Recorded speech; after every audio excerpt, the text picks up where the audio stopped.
The first item on the agenda is the closed session portion of the meeting. May I have a mover and seconder to go into closed session under the authorities as printed in the agenda? Councillor Smith, Councillor Gladden, all in favor? All hands rising, motion's carried.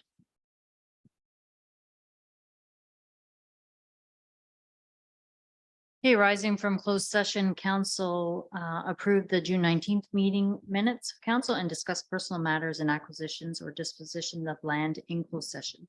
We did not finish, so we'll be going into closed session at the end of the meeting.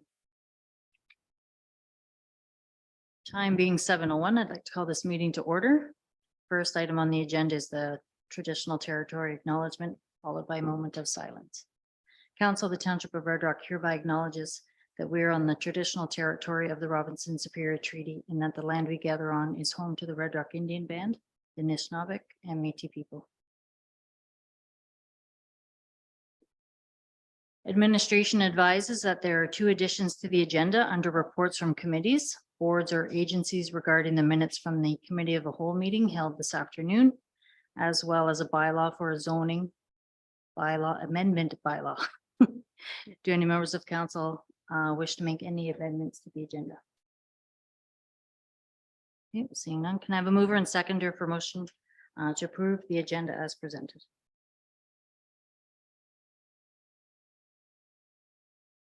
Sorry, Councillor Gladden, Councillor Muir. All in favor? All hands rising, motion's carried. Are there any declarations of interest to disclose? Seeing none. Okay, we have 2 presentations tonight. First we have, is it John and Michael? Yes. Okay. From JML Engineering with the biannual inspection report for the 4 bridges and 1 culvert.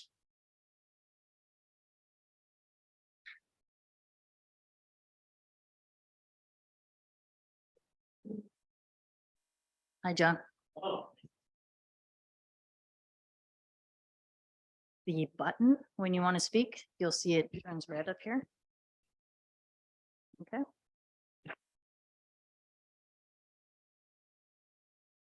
good evening, everybody. And, oh, okay, it's got, makes it easier. Good evening. Thanks for inviting us to come in to see you tonight. We'd like to first of all start off by saying thank you because we've worked with the township for many years on bridge inspection program here. Myself with CD Howe before that, so I've probably seen your bridges as much as anybody in the community here. The 3 steel ones probably from day 1 almost, and the oldest one here, number 1, about 35 years. So that's quite a stretch. So it's nice to be involved in this facet of your infrastructure. And we have a personal interest in it, myself being from the Dorian Herkett area, has a sentimental interest as well. And for those that don't know me, anyways, I'm John Lorenowich. I'm president of JML Engineering, and Michael Edmonds is one of our vice presidents with the company. So we're here to discuss the biannual inspection of your 4 bridges and 1 culvert. And what we were going to do with this discussion, because we've done this a few times in the past. So I'm not familiar, I'm not sure how many of you are, I guess we'll say intimately familiar with your structures or this report for that matter. Some of you might find this is all brand new, others might be, it's a similar pattern of what we've seen repetitively. If you're observing anything in these inspections, is that with each passing 2-year period, there typically seems to be more and more and more issues that we're finding. In very general terms, that's predictable. You have infrastructure, as I said, I've seen it for over 30-something years. Infrastructure as it ages requires maintenance. But then it starts to get to a point where not even maintenance is let's say no longer viable. Then you have to start looking at a different long-term vision. And that usually involves replacement. So what we'd like to do is just try to do an overview on the summary part of the reports. The reports in hand here, but I was just going to run through the the summaries, if you will, for the 5 structures and just try to focus just on that facet. But at any time, if you have any questions, by all means, you can interrupt me. I'll go one by one with each structure. And I'm going to start with the what we call Red Rock Road number 5 or Trout Creek, or what's called bridge number 5 here. So I'm working in reverse because the big one is the number 1. I'd rather save that toward the end. I think that'll be where most of the questions will be tonight. So the biggest finding this year for the large 3-meter diameter culvert on road number 5 is that there's more advanced aggressive corrosion just below the water line in the barrel of the culvert. I'll give you a little backdrop. Over the last 2 years, we have come across a heightened, if you will, focus on inspecting corrugated steel pipe culverts in the last at least 2 years, maybe 3 years. And what's driven that is actually a couple of projects we are actually working on still in Thunder Bay. One is River Street Culvert, where we observed, where another firm had observed some corrosion. We had spotted corrosion in the past. It was always noted. But it was deemed there was a sinkhole near the site, and then all of a sudden there was a concern. We were called in just because by geography we're walking distance to the culvert. We started to monitor it. We did a report, pre-design report. Before the report was even finished, it had partially collapsed. So we witnessed a change of structure construction that was corroded firsthand, where it went from a slightly distorted shape to a greatly distorted shape with no traffic on it. By that time, we had already pulled off the traffic. Working for the Township of Ignis, we found a similar level of corrosiveness, if you will, just below the water line. And what we've been doing the last 2 years in particular is being more, how do you want to describe it? Just paying more attention to assessing the corrosion levels at these culverts. And rather than just, well, there's some corrosion and you scrape a little bit, we've been going through every culvert now, almost rib by rib, and we're pressing hard to see if there's a wall there to resist. And what we're finding is we're doing a more intensified inspection, because oftentimes that's typically wasn't done in the past in your general inspection of a culvert, is that it's revealing that they tend to be in worse shape than what we had originally inspected or had seen in previous years. So the whole industry is paying a lot more attention to this type of imminent, or not imminent, but failure that could be looming. The way it typically shows up in a culvert, you see the corrosion first and foremost, then you'll often see distortion. But then the distortion, as we witnessed last year, can be very sudden, and then all of a sudden it partially collapses. So in your case, for bridge number 5, we did find extensive corrosion. It's one of those where we stopped wanting to break through the wall of the shell. It has things in its favor in terms of limited traffic movement. But what happens on a small crossing like this is your biggest load is usually the earth load on the culvert itself, not so much the relatively lightweight of a vehicle passing back and forth.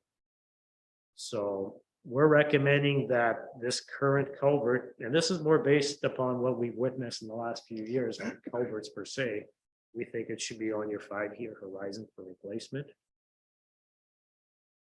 2 years ago, I'd probably be saying 10 years, but I'm no longer stretching the envelope, if you will, from that perspective. So we had summarized, it's a fair size cost to change out a culvert. And what comes into play with the culvert itself is a fair cost. It's about $100,000 to purchase an identically shaped type of a culvert with adequate galvanic protection to give it a 75-year life expectancy, which is what needs to go in for whatever crossing is. That's the design of the Highway Bridge Design Code, which applies to anything that the municipality owns as well. But the flow diversions and environmental eat up a fair bit of the chunk of the overall cost as well. And then for an application like this driveway, typically you need what's called frost tapers. In the old days, that wasn't often provided. They would just put a culvert through a little bit of gravel around it Nowadays, you need to come out with a 10-1 slope to stay out of the frost.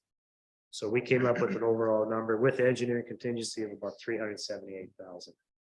That could be a plus or minus 100,000 figure, probably towards the minus side because it's isolated, but there's no getting around the fact that you have to divert a stream and do all the typical hoops and hurdles that go along with that. So we ironically, what's the name of that firm that was in Corrosion Armor? They introduced us to a technology, depending on where you catch it in terms of the life of the culvert, where it may be possible to do some structural lining of a culvert. Still involves a flow diversion system. We may be able to do it in the dry. But that may be an example of, okay, this is on the horizon for replacement, but other things could potentially be explored as well. Structural lining is a concept, an option that is considered for other applications. And we didn't go into it in detail here because this is in essence just what we call an OSIM inspection. It's meant to be more, I guess we'll call it bare bones. It's a launching point for anything further, but it identifies what we saw. So any questions on number 5 or the culvert for Red Rock Bridge number 5? Okay. Red Rock Bridge number 4, I'll work backwards there now. We've identified some short-term being 1 to 2 year repairs and some longer repairs upwards to 5 years. The short-term repairs, that's bridge number 4 is your best bridge, obviously, in the town. I think you all generally have that appreciation. It's a nice, bright galvanized structure.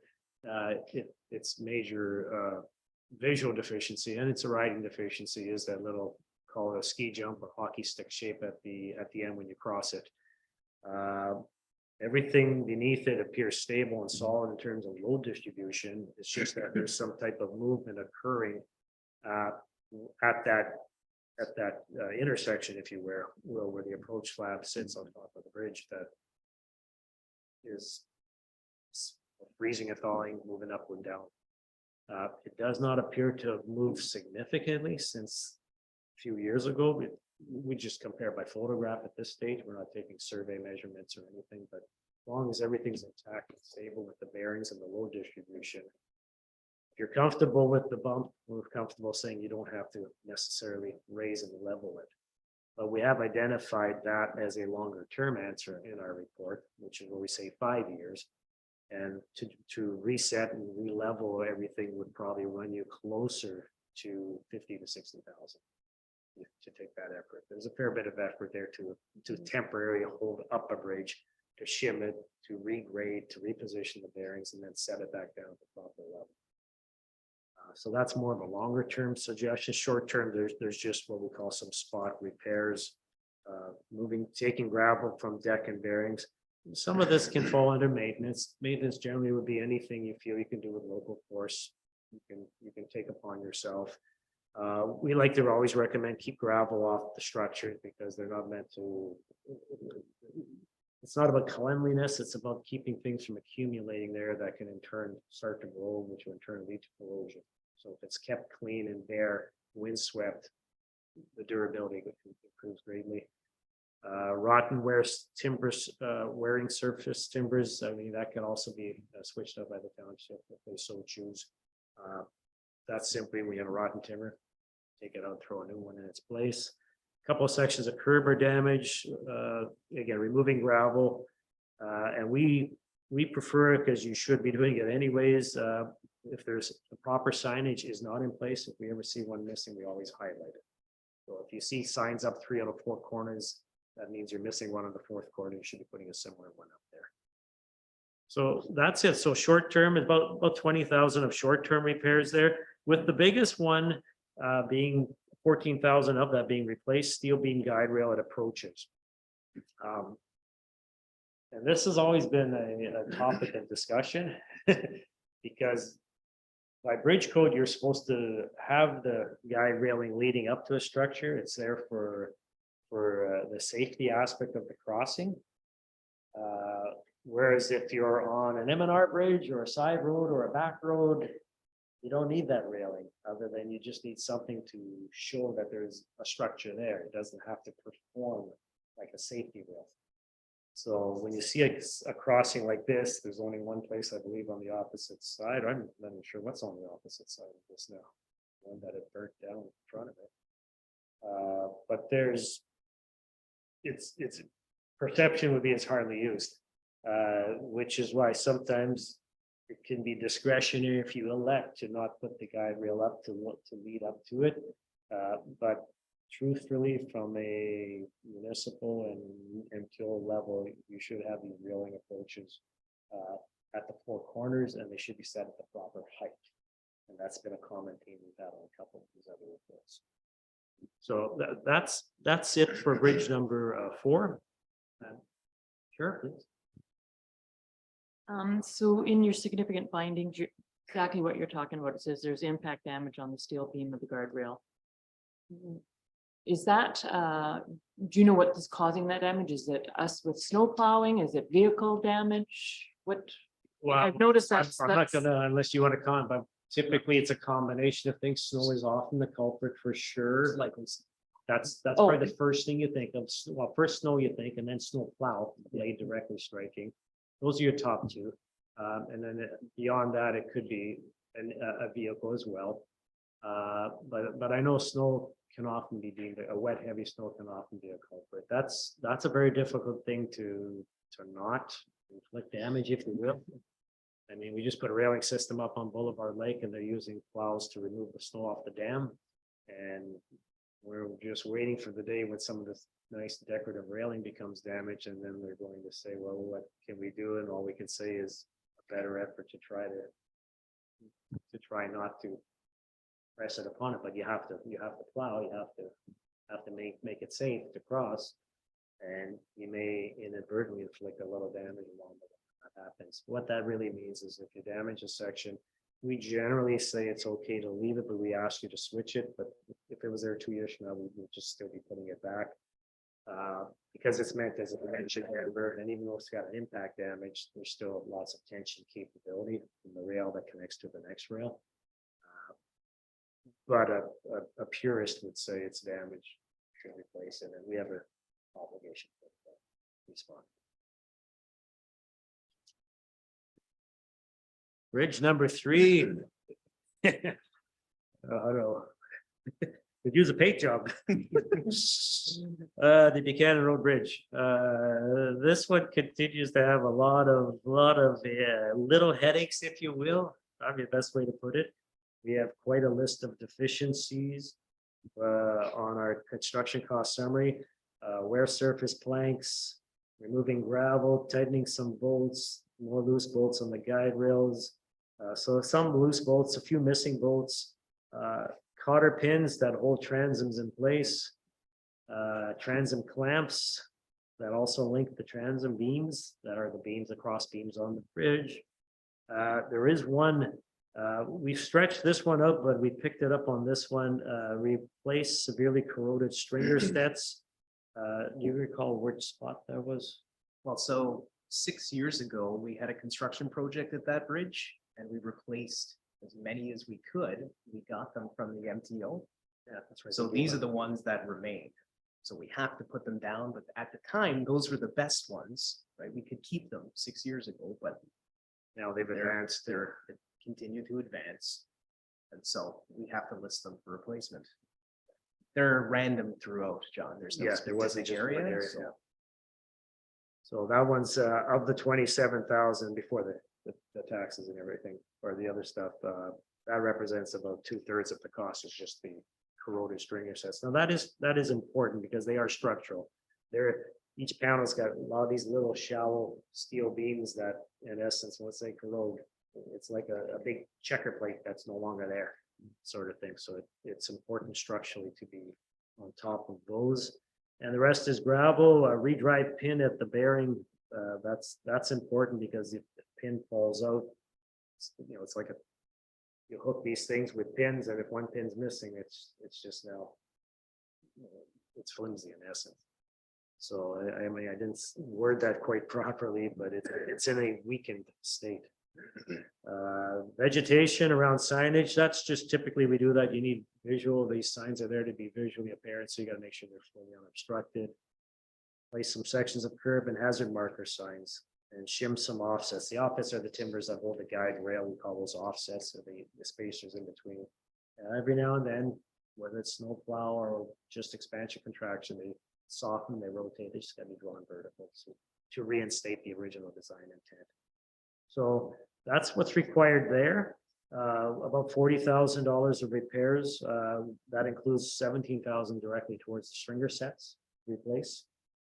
And we also indicate in here that just so you're aware that if you, for an unlimited posting,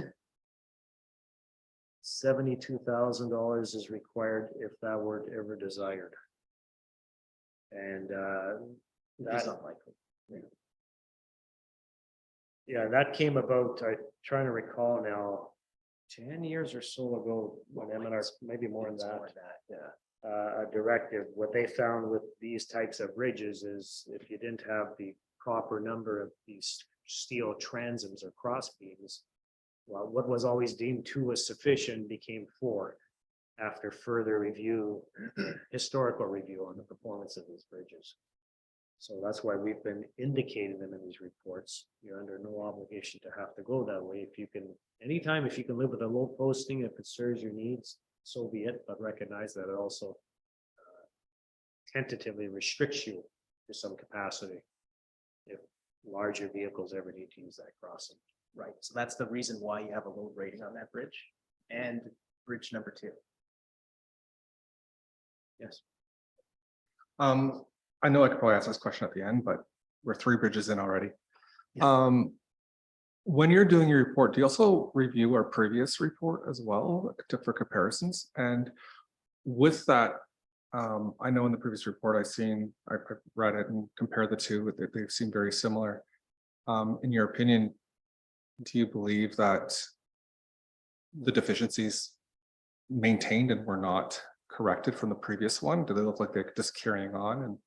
And Well, my first thought there would be if we're saying lose wear surface blanks, remove gravel, damage guide rail, they're not the same. no, spots. what I'm referring to is say with the cotter pins, I saw the first one and I saw the second Yeah. one, loose bolts missing, the same ones and the same, unless it's a cut and paste error. I would have to say, On bridge 3, the cotter pins have been missing for a while. yeah, there have been a few here. that have been There are a repetitive, few for where sure. it's the same deficiency. I would not go as far to say everything's repetitive, but what we do, when we go in the field, we start with. No, here's and I report, understand that. I And just then wanted we to, update it, So cross off, the way that add I do it whatever. is is I actually do the inspections.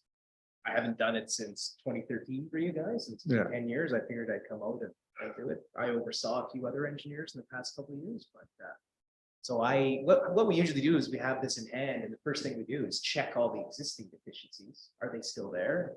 And then we add the new ones, right? So Or delete. or delete or exactly, yeah, right. So bridge number 3 probably hasn't seen some attention since 2017 when we did that work. But to answer your question, at a glance, I would say there are some that are carried forward. I would say that at a glance, but in fairness, I put side by side to give you a true answer. no, But you can do that just I as- already did that, so I was just just kind of easily. curious to see what your answer But, would be. and also to let you know, it's not like we come in, oh, Red Rock, they did everything and then we're starting from ground zero every 2 years. I don't know too many municipalities that do that. They put their best foot forward. They go after the priorities. They focus on the critical items. I was just and- kind of looking more at the severe items Well, is what I was looking What at. we like to do is if we have something severe, we usually like to make it jump right out, like very much highlighted sort of thing. When we're doing our reports. Yeah, And- so that one there, the severe deficiency of the stringer sets, that would be a project. You'll need a contractor to come in and do that. It will be a relatively large undertaking. And you have to bind those stringer sets. They're not made anymore.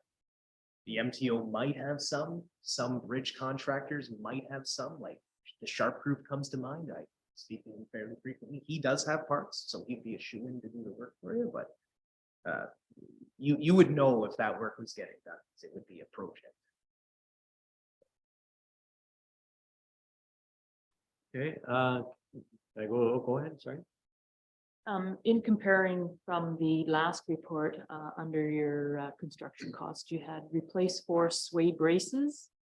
But I don't see them on here. So was that a job that had been done or? When I looked at those sway braces, I didn't think they needed to be replaced. They are a little sagging, but they weren't as bent as I think the previous picked it up. So there is a little bit of, leeway in these OSIM inspections. Again, like John said, a purist would replace, you can replace anything that's damaged, but to me, with sway braces that you're never gonna find, I can live with those ones in the condition they're in. It comes down to a subjective call. So I decided to take them off. The timing of Mike's inspection could have been different from the 2 year previous to that, where Right. the view of the Temperature tway may might have have been, felt it. the crossways that are under the bridge. Maybe in the earlier inspection looked more pronounced, elongated versus contracted, depending on the temperature. Not that it would be necessarily night and day, but that one is an example of a subjectiveness, if you will. Like, quite honestly, even a rotten plank, if 6 of us were standing in front of a deck and 5 of us would say that one's rotten, 1 of us would say, I don't think it's rotten enough, or you're not trying to say. So we try to be as real as we can. And quite honestly, the more we look, oftentimes the longer the list gets. So sometimes we try not to be too, I mean, we're still doing our job, but we're trying not to just paint a book all the time. But what you should get an impression of this, and maybe that's not fair because you don't compare other townships necessarily. This is a fairly long list, truthfully, for deficiencies. Even though there are a lot of small items, but it is lengthy. And I think I believe when those bridges first went, and not so much Bridge 4, although it serves the same purpose, but they kind of were constructed as temporary structures. Who was it Cal? Was here back in the day. I think Prestansky.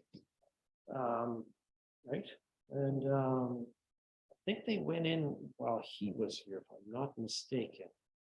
And I'm not exactly sure how he went about acquiring them at the time, but our impression once they were in was, oh, you put bridges in it. And we'd look at them and say, well, that's interesting. Like it looked like a good answer, but it definitely sounded like a temporary answer. It sounded like, okay, that'll serve its purpose. And let's see how long we can stretch this window. It's been stretching for many years, sort of thing. Buchanan Bridge being the best example of it. It's the oldest, rustiest thing that I know of that's still active, and that's probably the truth. I don't know too many bridges that are more corrosion on them, surface corrosion. But if we took a real detailed, hard look at that more than an OSIM, I'm sure we'd start to find a few more things that we would have concerns with.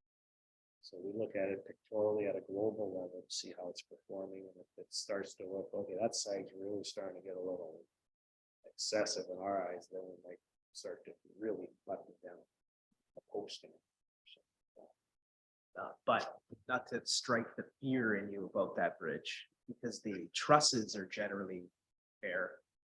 The That's right. transoms, which are one of the main load carrying elements, are mostly replaced from 6 years ago. So it's just the stringer sets where if one of those were to fail, a wheel would pop through. Like, yeah, it wouldn't look good. Kind of fall into the bridge a bit, but you could probably just drive along. It's not going to be a total collapse. Yeah, you'd be hung up on the crossbeams. So that's why we're okay with its current thing. Like, again, it should be in your planning. I think we wrote 10-year life on that one.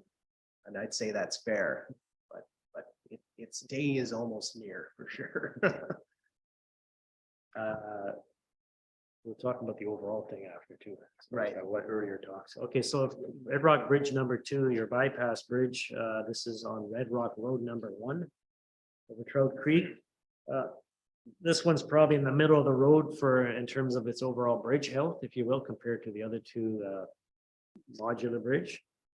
Same sort of things, little planks, bolts, curbs damaged, panel pin loose, sway braces was commented on, narrow sign, hazard marker sign. Flex beam guide rail at the approaches is too high, so it's up there. It's a visual, but it's not doing anything other than a visual presence to tell somebody that there's a crossing ahead.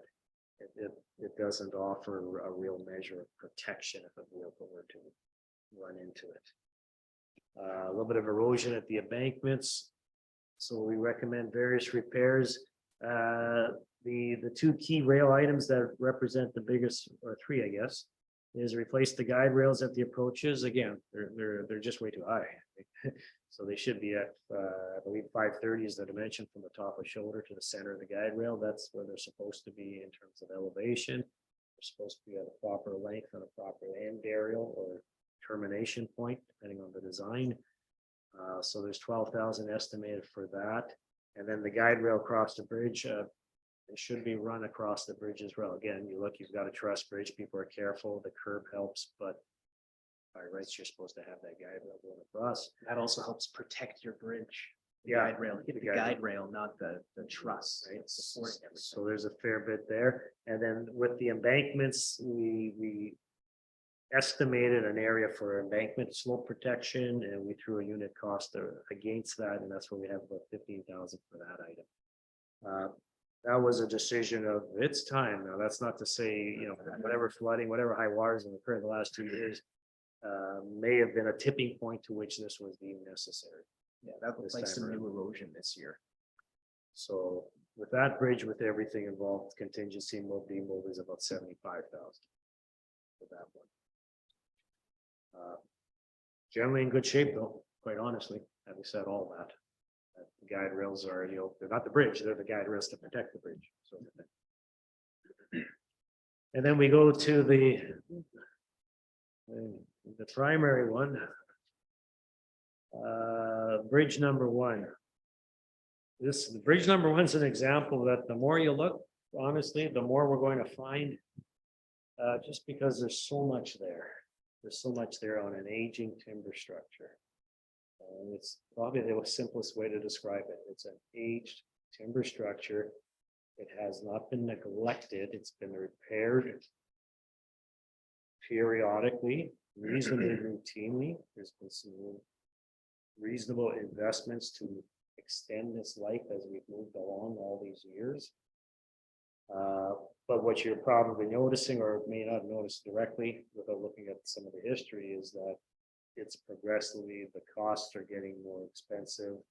And they're getting more expensive, not just from inflation, but just from the fact that the number of deficiencies are increasing with time. I think if we went back and did an identical inspection then that Mike did just a short while ago, we'd probably still find more things that perhaps weren't even picked up on the last. We try to focus on the key things when we're doing it. This is called a general OSIM. So we focus on the key things. We have the history to know where to focus on, and then we kind of expand outwards from there. This time around, unfortunately, but anyway, how you approach it, fortunately as well, we found some, in addition to our main concern on this bridge, which has been your bent number 12, which if you've all taken a look under, has a nasty lean to it. The lean isn't so much a concern as much as what it sits upon down below. A lot of the piles are crushed, split. They're in poor shape where we're having a difficult time understanding how the load transfers angularly through the columns down to our foundation that we have concerns with. So that is a driving force to a repair project that we've been advancing under separate cover, if you will. So that's been our primary focus of this bridge in the last stretch, trying to stretch it out. And this year, after this inspection, we've got really cold feet, if you will. Said, we can't just keep pushing this much further. We need to move on this now. So that's why we put this as part of our 3 or 4 month exercise. We want you to actually have to deal with it this year. While looking at that, Mike was found on the opposite embankment. A couple of the pile caps had noticeably crushed.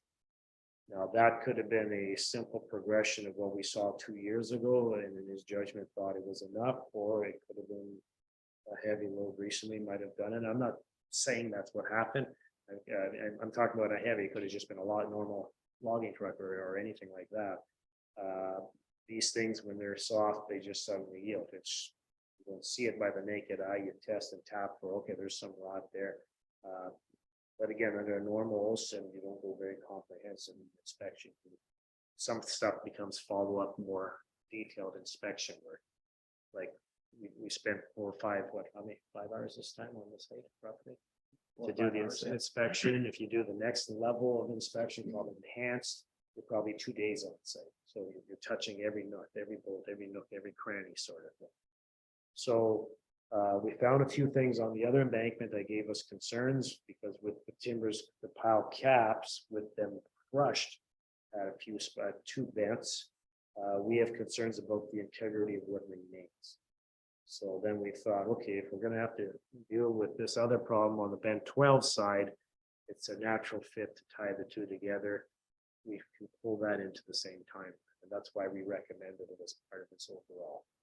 And that's why when you look at the pricing for this, we have for the short-term work, which is what we've asked for in the next 3 to 4 months. Reshaping the embankment slopes, which really means trying to flatten the slopes, because right now they're the other way around, they're fairly high up where the piles are of concern, and we're concerned with slippage. But if the ground can be sliced to a more natural splay angle, if you will, that should help not cure, but reduce the tendency to want to slide and rotate and push this over. So we recommended that on both embankments. Reconstruct bent 12, of course, which is what we've been doing under the separate project.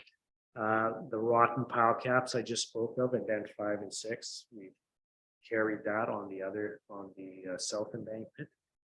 And there's one column that needs replumbing as well. It's some bracing. So we threw that in as well. So this is the short-term work we recommended. This is the exercise to which we gave a proposal to update some effort that we're currently doing on a separate project to repair this, to go out for tender. Hopefully no worse than the end of this month, or at worst, the first week of August. We're trying aggressively to get this ready for tender to be tenderable, so that the pricing is received, if it's acceptable and approved, the construction we can still occur this fall. And because we're out of the water, or we feel we're out of the water, we should be okay from that perspective. We don't have to be out of the water by the second. So that's where we are in the short-term concerns. Maybe I should stop with that, or there are also some other deficiencies that we identified for the other, what would normally land on a 1 to 2 year thing. And that's a listing of items. Most have been there before, but the bigger ones there have been carried for a little time, and that's the route and seal the asphalt cracks, or the milling and paving of the asphalt. Your bridge currently has a thickness of asphalt that's undesirable. You have too much dead weight on the bridge. And that doesn't help you in any way. Gravel and asphalt does nothing to help the strength of the bridge whatsoever. So over time, it's just been layered, and it works against the load carrying capacity of the bridge. And it also could lead to some deck deterioration. If you notice when you come into town, there's almost like a continuous longitudinal crack in the asphalt. You can almost guarantee with water migrating through there over the years, it's going to continue to get through the soil and get to the wood. And we don't inspect the top of the deck. We only look for evidence underneath if it splits or dislocates, if you will. And we've spotted a few locations. We are seeing that on the underside. So that's why we recommended a follow-up inspection later on, more comprehensive one to examine if that is in fact happening, just to be guarded against it. At some point in time, depending on where you want to go, the stringent answer will be to bring the asphalt back down to a more manageable height, bearing in mind that we have post-tension rods there that we have to be careful working around. So that second phase of work, which would be under, typically, if you hadn't seen the front one, would be normally, or not normally, would be about 140,000 would be recommended for that level of work. So again, the idea is these used to be 50, 75, 100. They're getting upwards with each passing. Not every 2 years they get upwards, but it almost seems like they're starting to accelerate a little bit. So in the backdrop of this, bridge number 1 is old, and we didn't pull an alarm bell 2 years ago, 4 years ago, but we certainly made the township aware that this bridge is aging and it has to be on your horizon. Even as you do repairs, you have to be thinking, or we're even thinking, well, we're doing repairs, but we almost want to do a bare bone repair because we know this has a shelf life. It has a limited shelf life. We could be driving piles and making this really durable, but then if you go and put a new bridge in 5 years from now, what are you gonna do with those piles that are permanent, that you're gonna be able to bridge around that, or you're just gonna throw it away?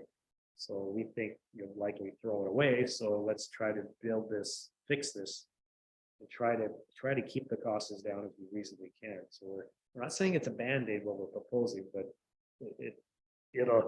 what we do to repair this will outlive the rest of the bridge. You're still going to be needing to look to replace this thing in the really not too distant future.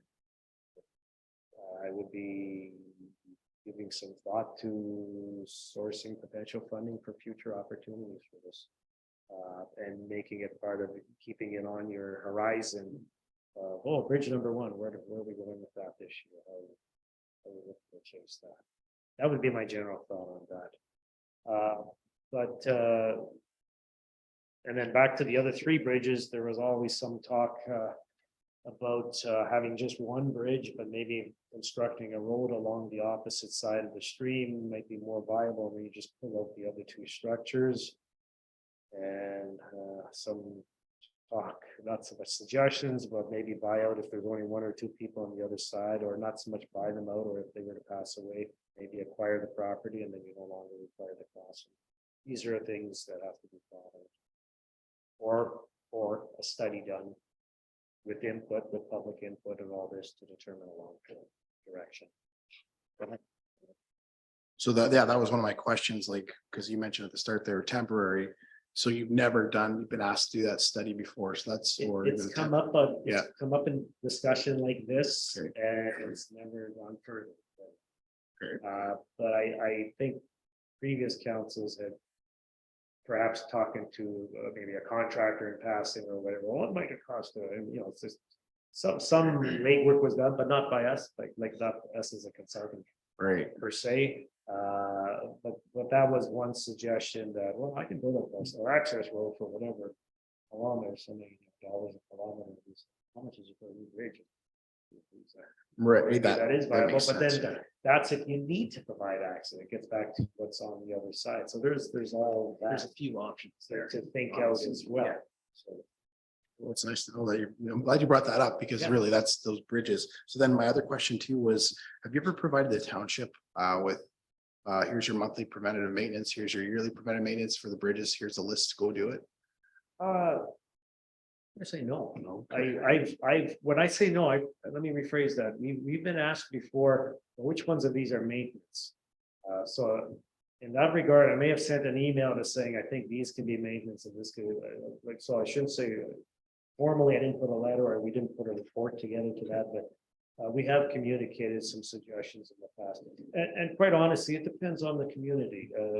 What you can handle as maintenance would be different than what municipality can do. Some other ones, so it's not like there's a true boilerplate per se, but there's a general, if you will, in the industry, there's a general understanding that falls under maintenance, that falls under where you need to get a contractor.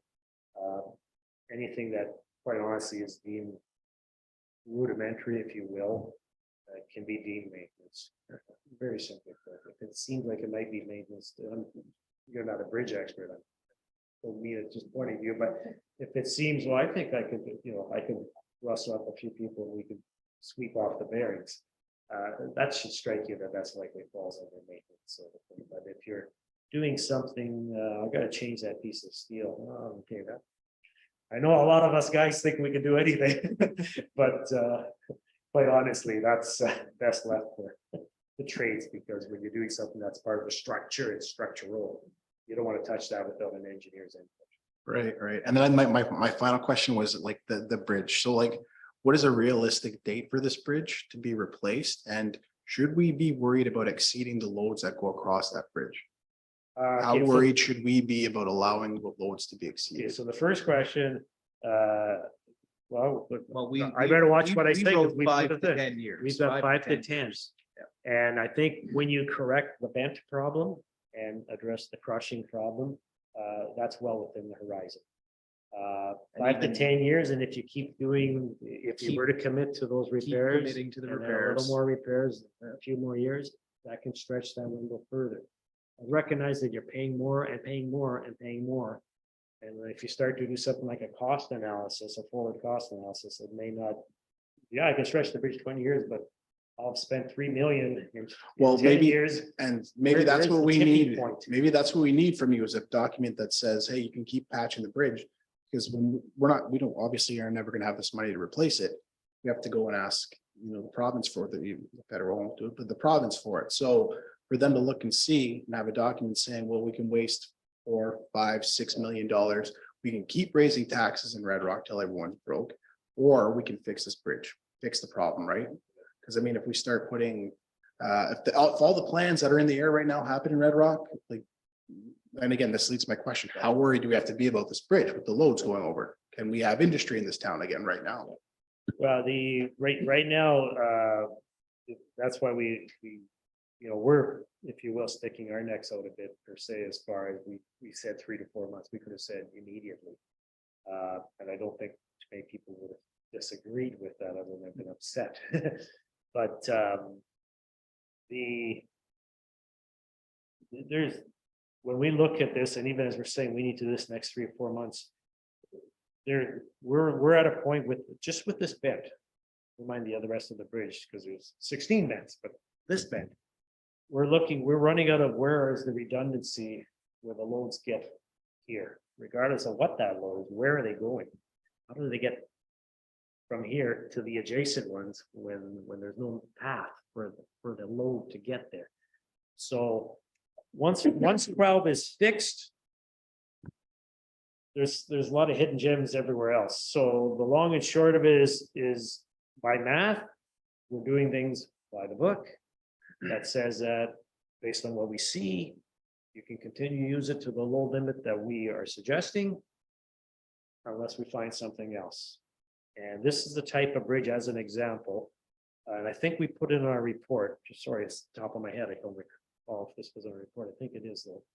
Is we do an enhanced, Olson was recommended did for our recommend next that, one, yeah. yes, it is. The Every detailed timber. yeah, which is every 6 years, for bridges 30 years and over, you should be doing these enhancements, which means you want to further answer your question, be very sure you're not leaving things to chance by just doing a general overview of such a massive structure. Well, we also recommended that because we've seen severe deficiencies at many timber elements, the underside of the deck, pile caps.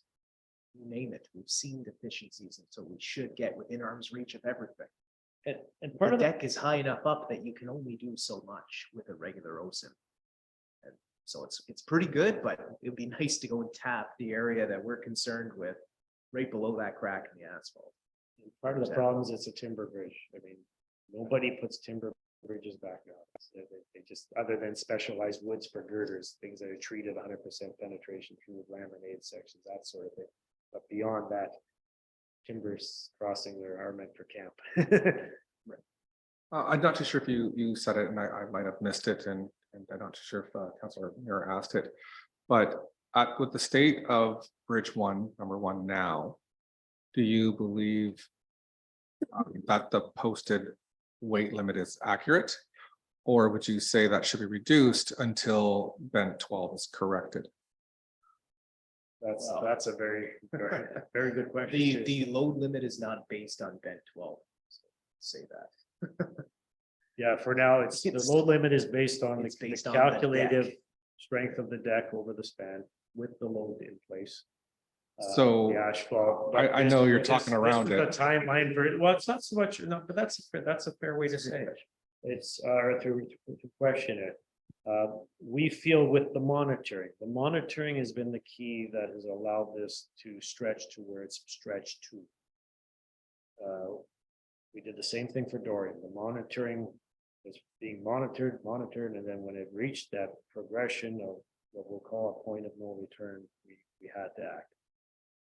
This advanced, but it stabilized with the monitoring. So we see it in an as-is condition. We said, okay, if it remains as is, we have some time. But we're not going to go past the summer. But it's been 2 years. We've been So- checking with the monitoring and the measuring, so this tells us that that was gonna be if it moves 6 inches, all bets are off, we're shutting it down tomorrow. Never saw that, but we saw enough evidence of further deterioration that wasn't supported by movement, but just further deterioration. That we thought this is weakened now. A conservative engineer could say put 5-ton load. And I do mean a conservative. Not most engineers, just a conservative.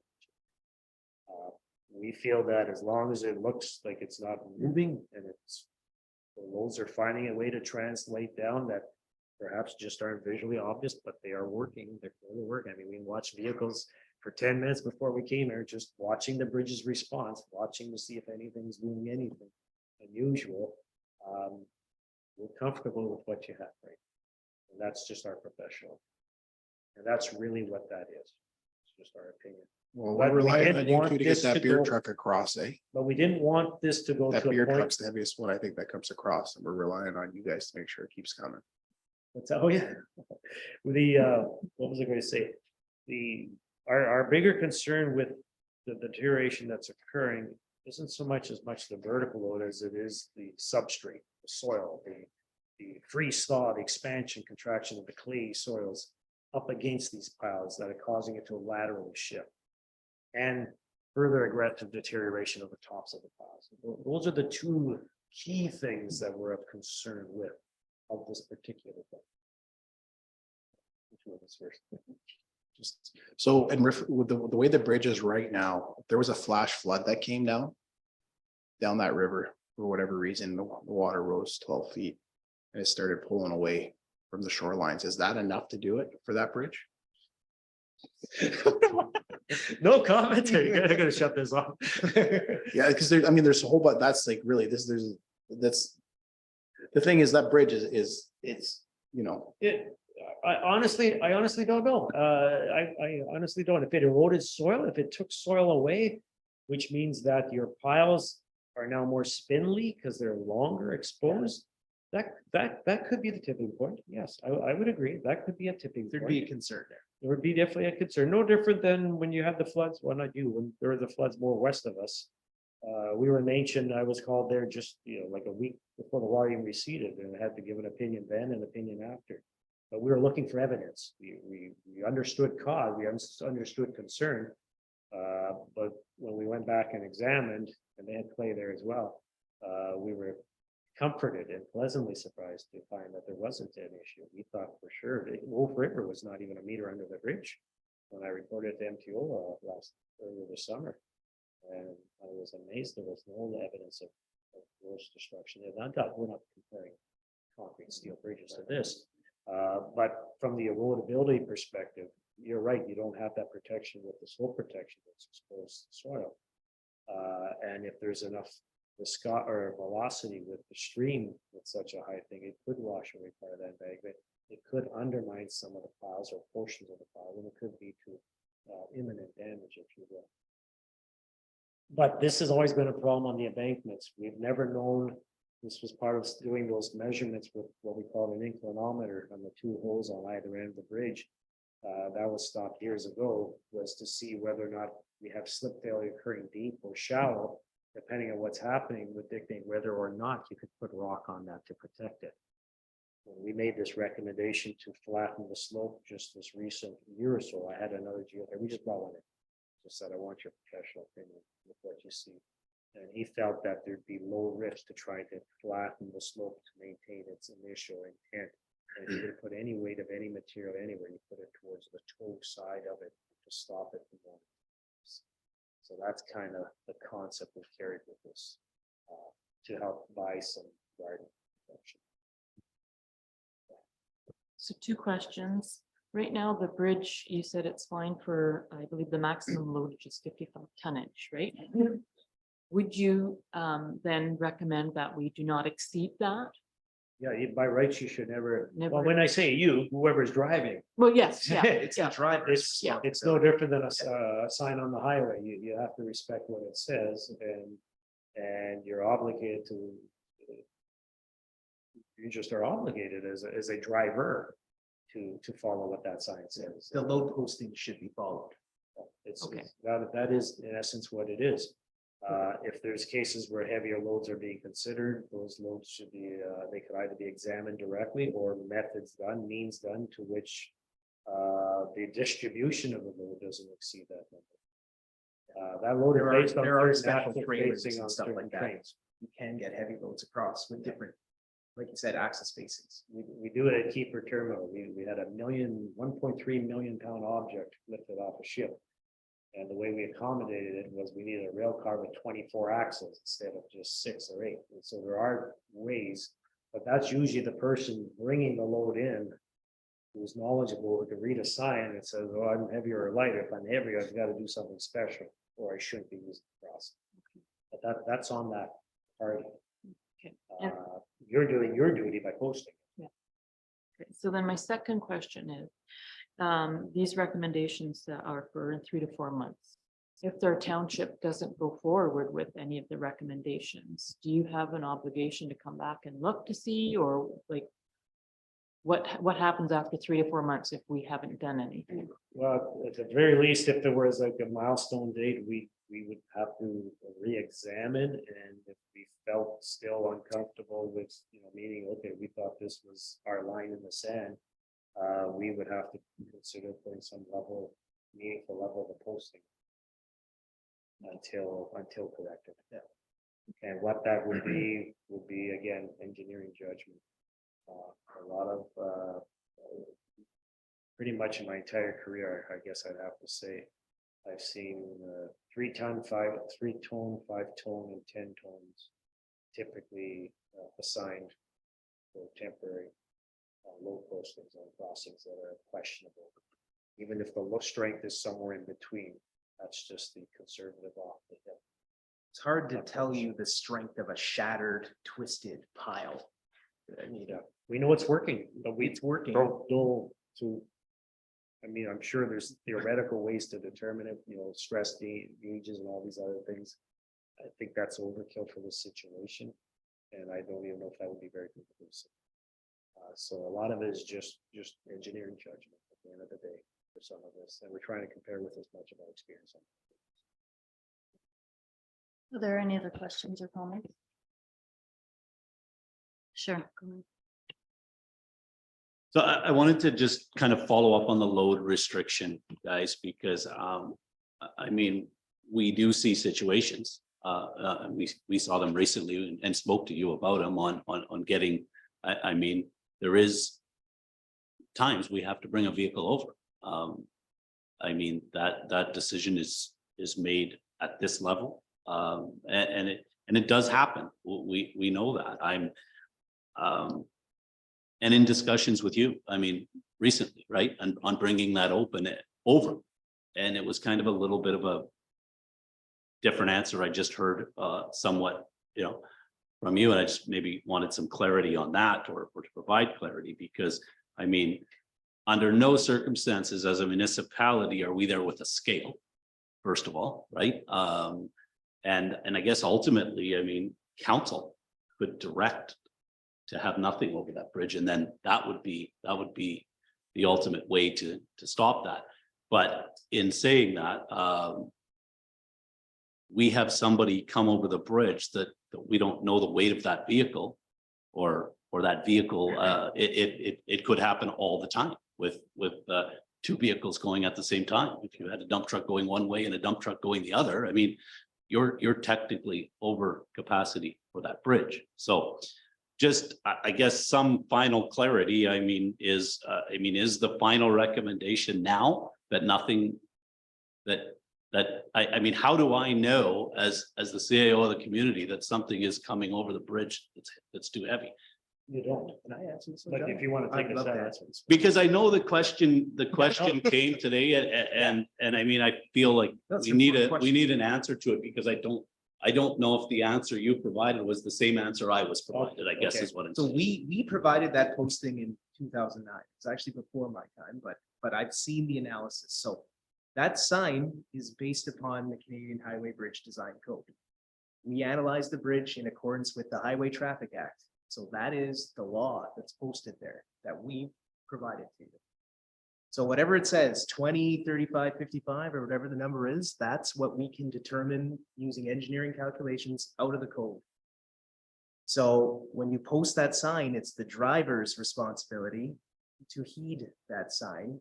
They are supposed to know the weight of their vehicle. And if you're traveling on any road and you see a sign that says 10 tons and your truck's 2.5 and your trailer's 5, and I know I'm 7.5, I can cross that thing, right? It's your responsibility as the driver.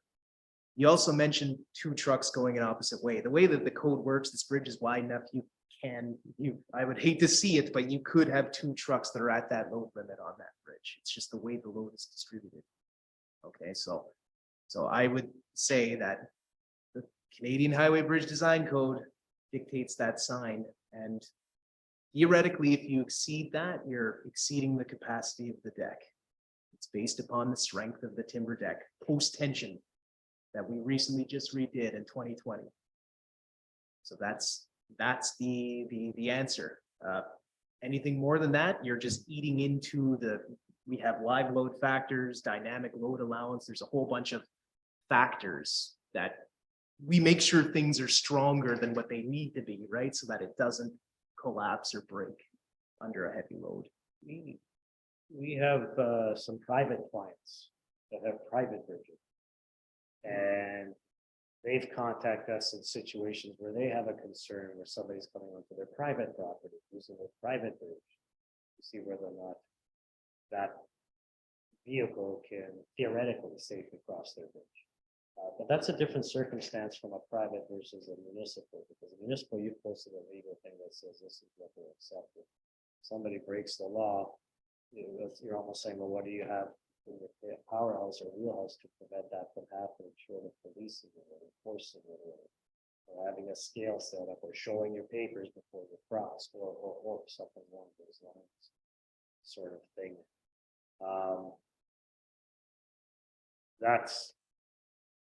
And then it would be, the other part would be, okay, well then, here comes a 60-ton one, we know that too, because we know that, and I'm not sure how you may exactly know that, but maybe you do know that in advance. So those are the situations where you simply should say, no, if you know of it in advance and it's coming, no, we shouldn't be using this crossing.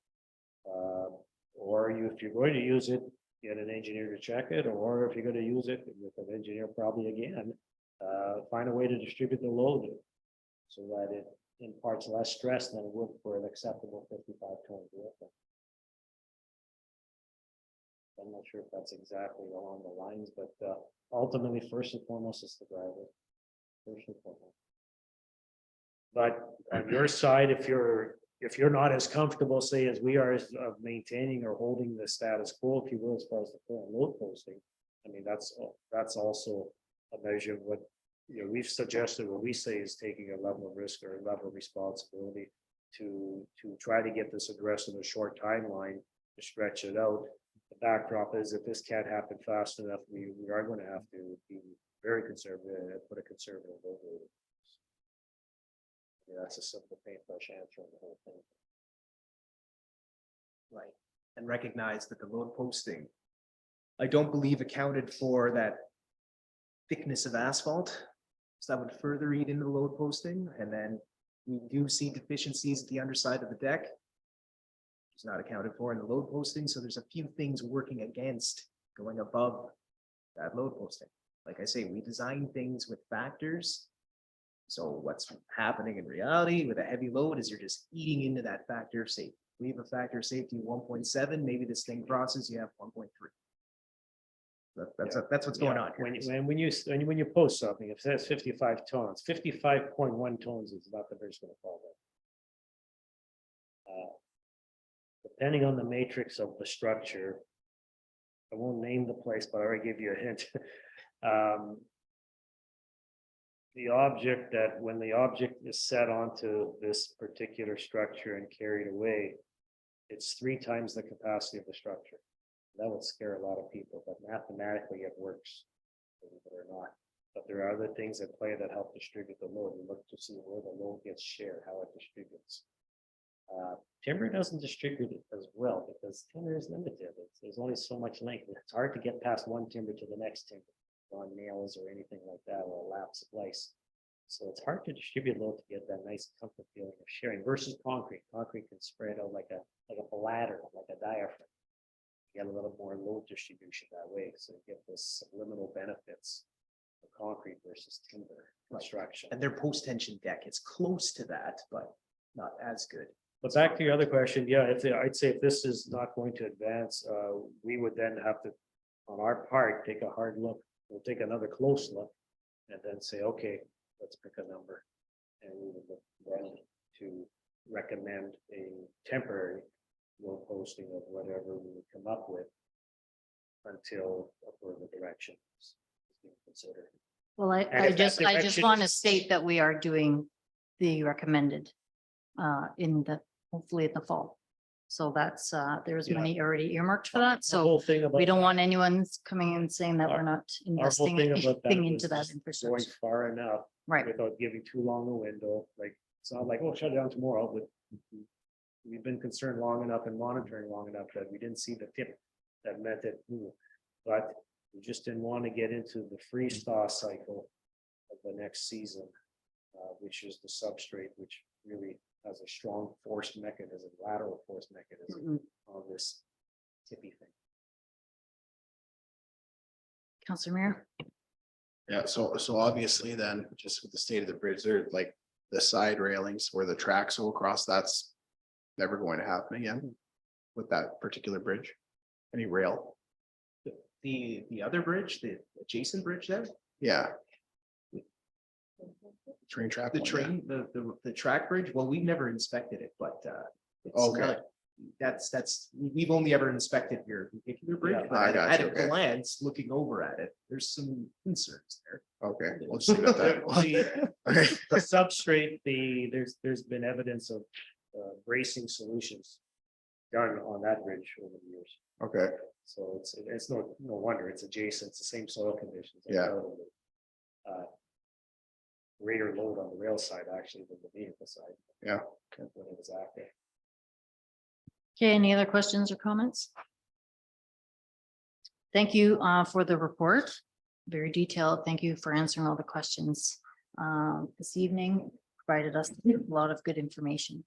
And we obviously know we need to invest in our bridges in the next, well, obviously in the short time, Well, like and, this fall and then, you know, the one suggestion about maybe coming up with, looking forward at cost, I'm trying to think of the right term here. Cost analysis, if you will, about progressive increments of repairs or predictable perhaps increments of repairs versus where that lands with the replacement to see what's a suitable horizon, if you will, where it becomes more effective to go the other way. We already think you should be talking about looking at replacement. we will Right be now. this August. We And actually have you're- meetings set up, you're so able that's, to do yeah. that within practical means and Mhm. funded means and all those things have to all land and be in place.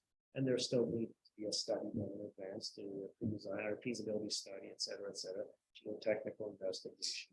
Just for this particular Mhm. process. The other three, again, I think the idea of roadway on the backside is one, but it's one option. But it is an option. There are other options as well, rather than just focus on what do I do to replace a bridge. You've got to say, do I need to? Something to think about. That's sometimes a viable answer.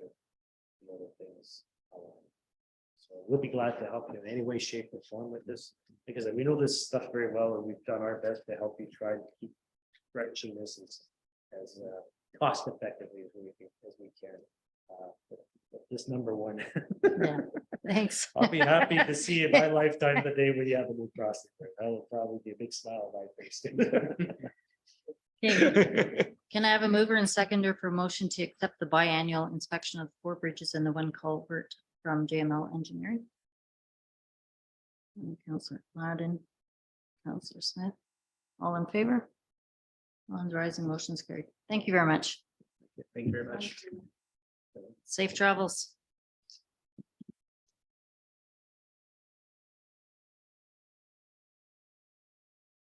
Okay, second presentation this evening. The audited financial statements of the Red Rock Library and Township presented by Kristen from Video. Welcome back. Thank you. Thanks for having me here this evening. I see a few new faces around the table. So for those of you that I haven't met before, I'm Kristen Stoff. I've been involved with the audit for, oh, I don't know, 3-4 years now, I guess. So a few years anyways. It's nice to see everybody in person again. Actually, it's nice to see you guys so early. Usually we're doing the financial statements in the fall. So I think that's a testament to Sam and Mark and the finance team, as well as your external consultant there for getting all of the books and records in good shape for when we came to do the actual year-end audit. So I think that's one good news story to take away right off the bat anyways. So with that being said, I'm going to walk everyone through the consolidated financial statements for the Township of Red Rock. It's a lengthy document, but I'm not going to go through all 30 pages in detail, maybe just some of the highlights for everyone. Feel free to stop and ask any questions when we're on a particular page if you had a question on that section. And we'll go from there. I'm going to start on page number 3 of the financial statements, which is the independent auditor's report. So it's about, I think it takes up pages 3, 4, and 5. Really, there's probably 4 different audit opinions that an auditor could issue. 2 in my mind are kind of acceptable. One would be an unqualified opinion, which would essentially mean a clean opinion. The other one would be a qualified opinion, which is what the Township of Red Rock has. There is a qualification here that you can see kind of midway down page 3. That's been in the financial statements for many years. It's regarding the landfill liability and how there hasn't been ever an engineering study to kind of determine the cost of what that closure and post-closure liability would be. So we do have that qualification again this year. The other 2 other 2 types of audit reports, thankfully you guys have never been in. One's a denial of opinion, so essentially not having enough information. And the other would be an adverse opinion, which essentially means that the statements are misstated or misrepresented. So you guys do have the qualified opinion there. One other thing just to quickly highlight on the bottom of page 3, there is an emphasis of matters paragraph. And what that's really just trying to represent is we kind of reclassified or restated the way that we showed some prior year numbers. So it's just referencing you to note number 2. And mainly the big difference there is the way we treated some OSIF funding. Previously, that would have been recorded in your internally restricted reserves. We've now split that out as deferred revenue. So we recognized as revenue in the year that you actually spend the funding. So that's the main piece that's there. Pages 4 and 5 go on to talk about the responsibilities of all the parties involved. So there's really 3 parties. There's management, who does the day-to-day bookkeeping, designs internal controls to safeguard assets. That's kind of the responsibilities of management listed here. It also mentions those charged with governance, which would be council here tonight. Just making sure that you're comfortable with the financial statements and asking any questions that you may have to approve the financial statements after my presentation. And then it goes on in great detail about the auditor's responsibility starting midway through page 4 and on to page 5.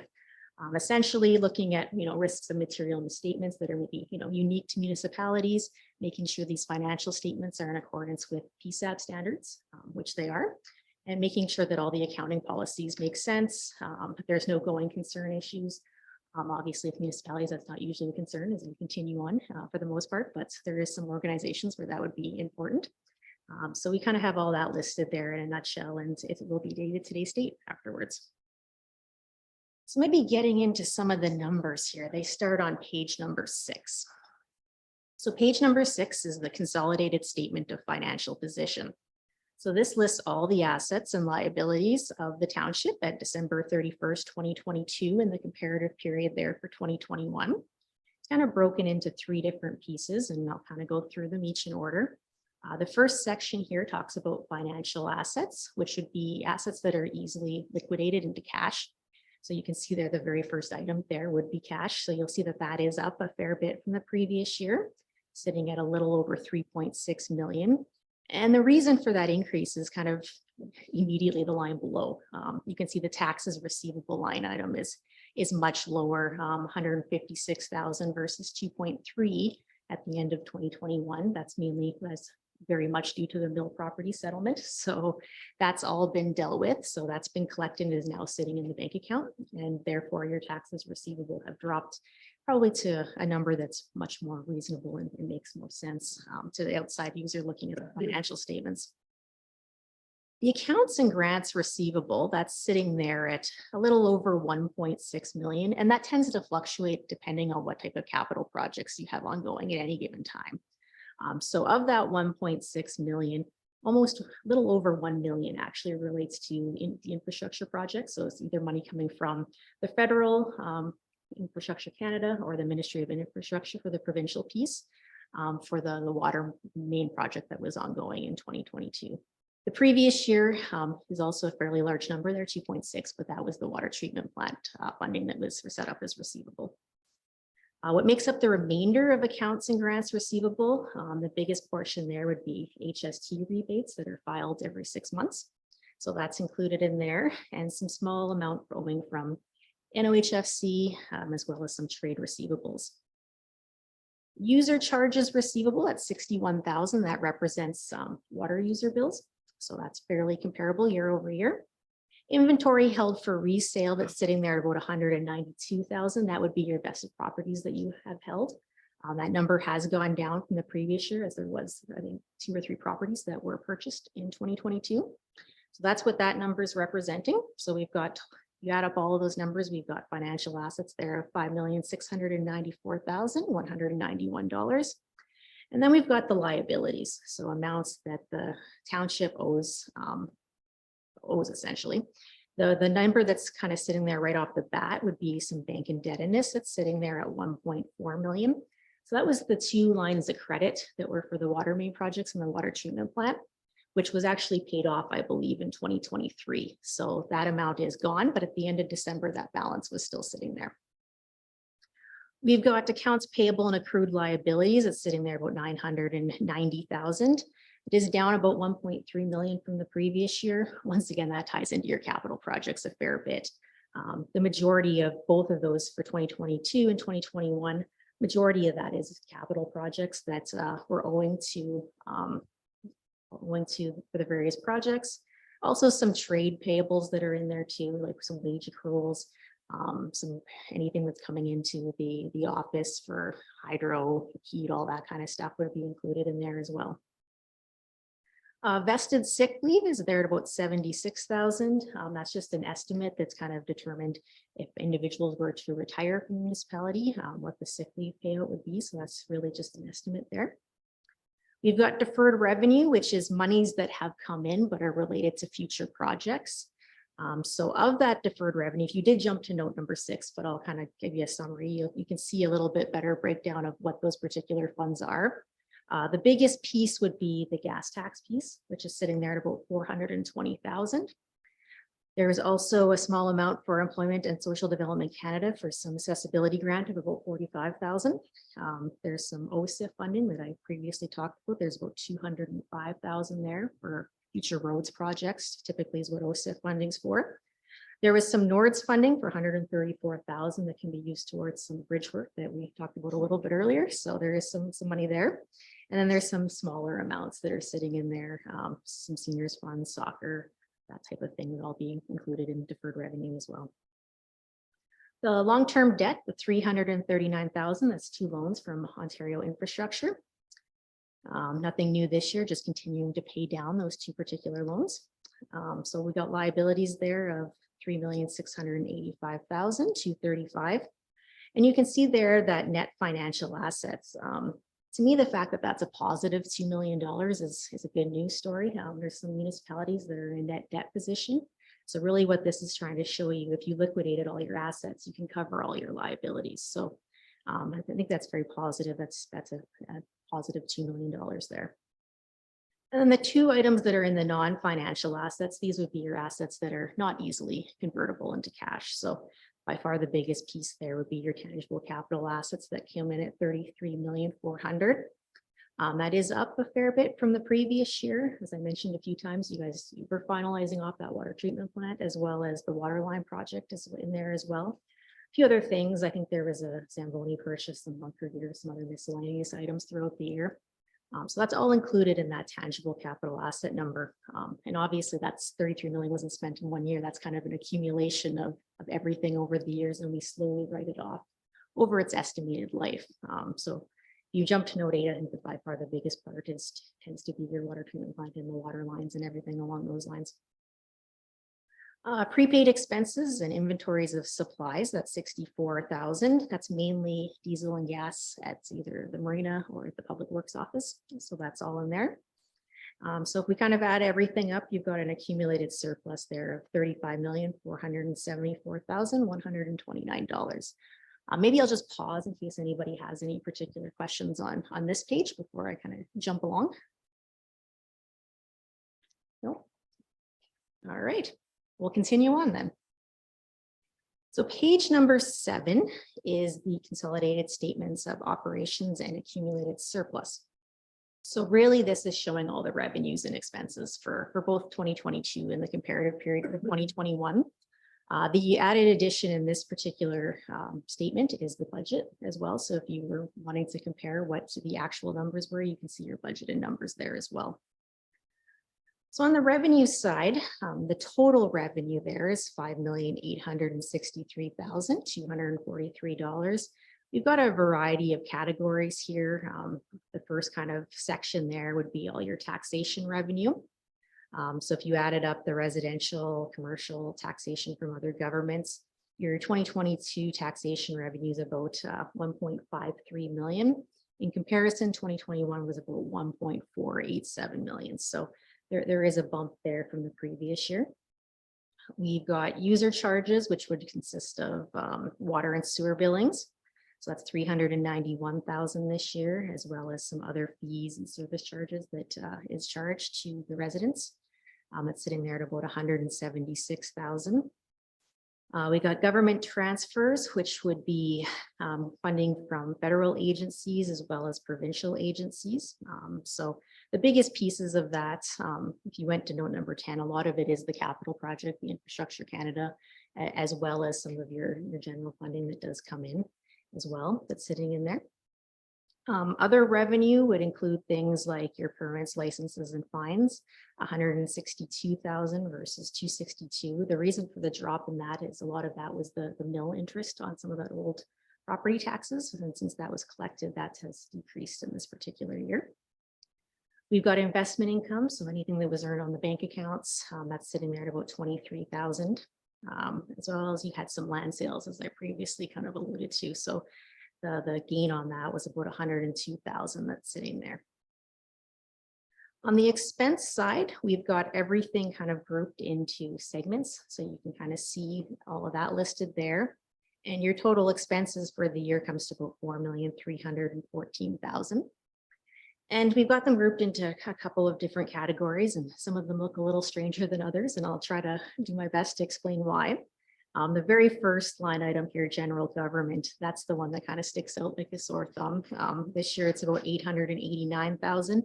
Last year it's in a negative number, which is very, very strange. But for those of you that remember when I was presenting last year, that negative number was because there was a bad debt recovery from all the mill properties in the previous years of about 1.6 million. So if you kind of reverse that 1.6 million, you're very close year over year. And thankfully that'll drop off. And next year when we look at these numbers, they'll make a little bit more sense when you're comparing year over year. Protection to persons and property. So this would be things like police and fire costs. That came in at about 306,000, which is up a little bit, but fairly comparable from the previous year. We've got transportation services. So your public works and roads and things like that came in at about 754,000. The environmental services kind of jumps off the page a little bit. You had about 1.2 million in actual costs in 2022. In 2021, that was about 908,000. And also this is a fair bit more than what was budgeted as well. The main reason is probably the aqua contract. So the full year's cost of all of that for running the water treatment plant there, that is reflected in that number, as well as the amortization for that particular project too. So since it became operational at the end of last year, there wasn't much amortization. So this year there's a full year of that being captured in this particular financial statement here. Health services would be things like your payments to the health units, some ambulance costs. So that's about 57,000. Social and family service is mainly the payment that goes to DSAP, so that's about 46,000 there. The other line item that's up a fair bit from the previous year, as well as over the budget line there, is recreation and cultural services. So that came in at about 843,000.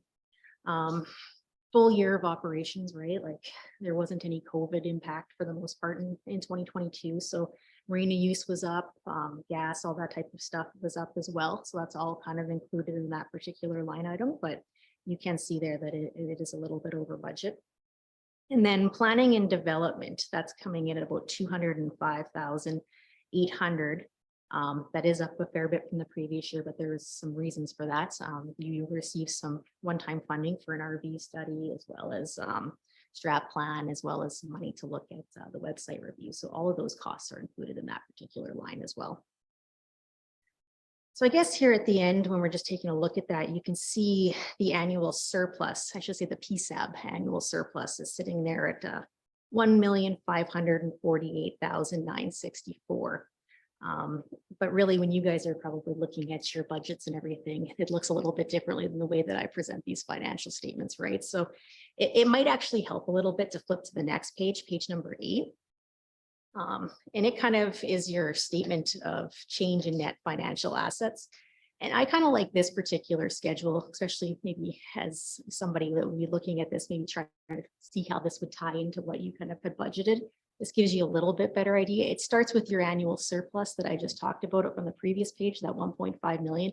But then you can also see it factors in your capital assets that were purchased. So, you know, you did have the surplus of 1.5, but you did spend money of 3.3 million on capital assets. There is, you know, we amortize it, so that's kind of added back. So you can kind of see there that your net change over the year is a negative 967,000 there. So that might just give you a little bit better idea. This doesn't factor in the way that you fully budget, because it doesn't factor in your transfers from reserve funds, but it gives you a better kind of idea of, you know, were you kind of on budget or was it close? So that's sitting there at 967,000. I guess any questions on either of those two pages that I went through? Yes. So I'm just looking at last year's on the annual surplus, and the numbers are different from last year. For 2021, you've got 4,152,74,80, 748. And then, yeah, so, and in here you've got 4,053,000. What's the reasoning for that little difference? So And I know that's under your note. so- Yeah, so that's under that note, and that's what I was kind of referring to when I went through the audit report. There was it was mainly that OSIF funding, but previously we had set it up and put it in the internally restricted reserve, but we moved it into deferred revenue. So that's one of the pieces. And then there was a slight difference on how we treated one of the capital assets last year. It wasn't material, but since we were making the other change, I felt more comfortable making both of them. It had to do with, I believe, the asset management software. It was originally capitalized, but we decided that it probably, when we were talking with myself and management, it made more sense to expense it. So those two numbers there change slightly what the numbers were if you compare it exactly to last year. All right. I think that that's kind of the main highlight of this particular financial statement. There is a fair bit of notes, and if anyone has any questions on the notes, more than happy to ask, but a lot of it's just giving you a little bit more information on some of those numbers that I went through. One other thing that we just kind of mentioned is the line of credits did get paid off subsequent to year. And so we have that disclosed in note number 3, which makes sense. You guys had the excess cash on hand, and why pay a whole bunch of interest on the line of credit if you didn't have to. So that's just kind of disclosed in the notes. And then everything else for the most part on the note side, it's very similar. You were comparing year over year. Any questions? Any questions or comments on the report?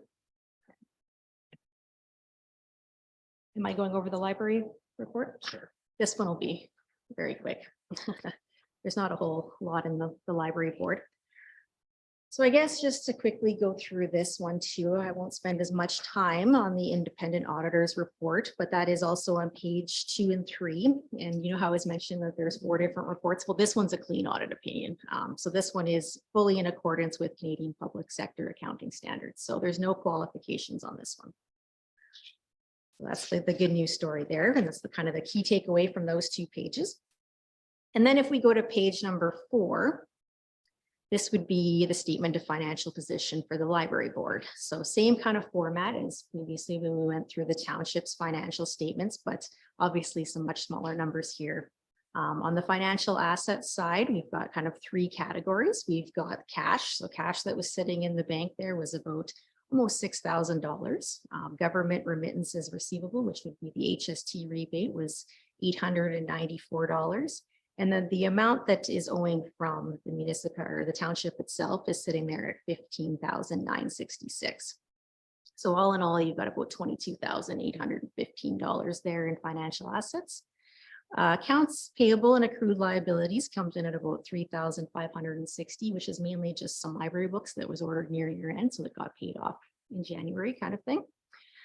So you've got a positive net financial assets there of $19,255. And then down below on the non-financial assets, we've got tangible capital assets, that 41,000, which is mainly the library collection. So that's sitting there. There was about 9,500 or so in additions this year in the previous year. So that's included in there, but we amortize about 8,000 or so. So that's kind of why the numbers kind of net out to be very similar year over year. A little bit of prepaid expenses there for $370. So we've got an accumulated surplus there of $61,158. Page number 5 is the statement of operations. So this one, let's say, like I mentioned in the previous one, shows all the revenues and expenses. So total revenues for the year were very similar to 2021. You came in at $102,698. By far, the largest contribution to the library board would be the contribution that comes from the township directly. That's almost 95,000 there. A few small grants that are collected throughout the year, but they're not substantial by any means. There's one there for about $1,700 and about $3,200 as well. A little bit of interest and a little bit of miscellaneous income there kind of round out the revenue. On the expense side, you had expenses of $109,764. The biggest piece, which probably comes as no surprise on this particular financial statement, is the salaries and benefits line. So that came in at about $78,940, up from the previous year because you're fully out of COVID. I know there was some reduced hours there with the library when in COVID in 2020 and 2021. The other items that are fairly large here would be cross charges essentially that come from the township there for accounting services as well as rent. So the accounting is about $5,500, which has been the case for many years, and the rent that gets allocated is $2,500. Everything else is fairly comparable year over year in smaller numbers. The only one that's a sizable number there is that amortization line, and that's just writing off the library books over an extended period of time. So all in all, at the end of the day there is a deficit in the library board of about $7,066. So that's kind of the key takeaways in the library board. So I'm not too sure if anybody has any questions on that, but that's probably everything to go through on the library board anyways. Are there any questions on the report on the library? Oh, seeing that. Thank you very much for the report, presenting it. Also, kudos to administration on working, best practices, always evolving and learning, the new practices that are out also with the library as well. I think they do a great job. So again, thank you for all that. Okay, may I have a mover and seconder for motion to accept the 2022 audited financial statements for the Red Rock Public Library and the Township of Red Rock from BDO Dunwoody. Councillor Muir, Councillor Gladden, all in favor? All hands rising, motion's carried. Again, thank you. Perfect, thank you. Safe drive home. Thank you. Okay, the minutes of the last regular meeting, June 19th, are at items 5.1 of the agenda. Are there any errors or omissions to note in the minutes? Seeing none, may I have a mover and seconder for motion to accept the minutes of 5.1? Councillor Brand, Councillor Muir. All in favor? All hands rising, motion's carried.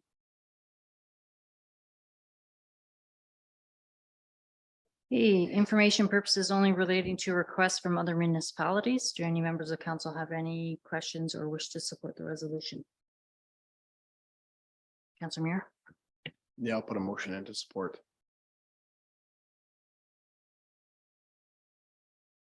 okay, is there a mover and seconder for a motion to support the correspondence for municipality of Trent Lakes regarding respected changes to the municipal oath of office to include references to Aboriginal and treaty rights of First Nations, Inuit and Métis people? Councilor Mayor. Councilor Smith, all in favor? All hands are rising, motion's carried.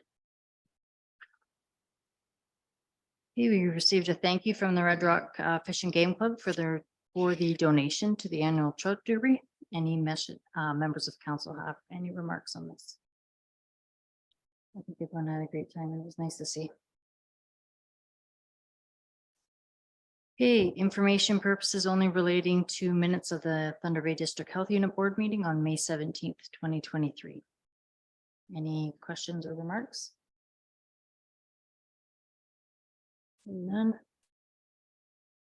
Information purposes only regarding a notice of decision for the Committee of Adjustment meeting on June 29th.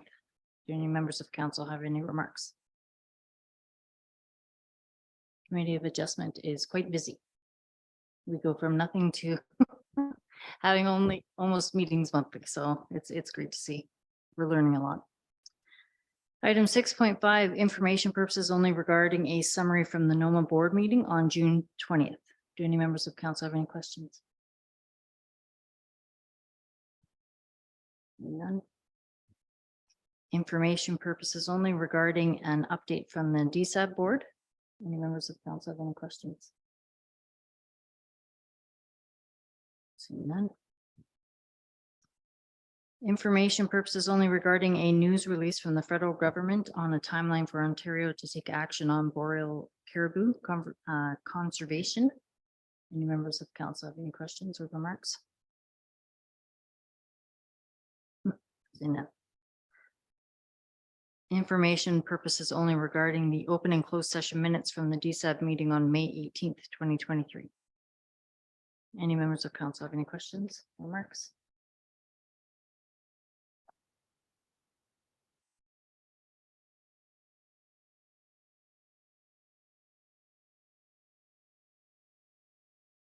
Okay, item 6.9, information purposes regarding the handout from Superior North EMS meeting that was held in Nipigon, July 5th. Any members of council have any remarks? Councilor Mayor? Yeah, I was under the impression he was gonna come to council meetings. When we were at the summer, the last. I'd like the conference we were at there, Prince Arthur, yeah, I believe he was supposed to, he promised to go to every municipality, the council meetings. Is that not happening, or is this? You heard anything? I haven't heard anything about directly to council meetings, but it was open to all of council. And it was held jointly with the Township of Nipigon. So, I mean, I can follow up with whether they're going to come to individual councils, but they clearly laid out their, I guess, plan for us that day. But can certainly follow up.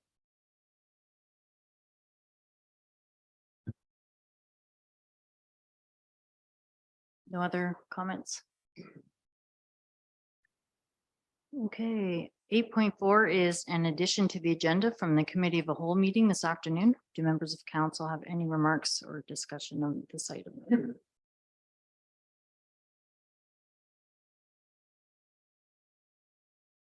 Do you just have some detail on that? I tried to zip through it before, but does anybody have a brief on what exactly? I should have brought the package. Did you receive the information? Well, yeah, that just before the meeting. No. Are we talking about?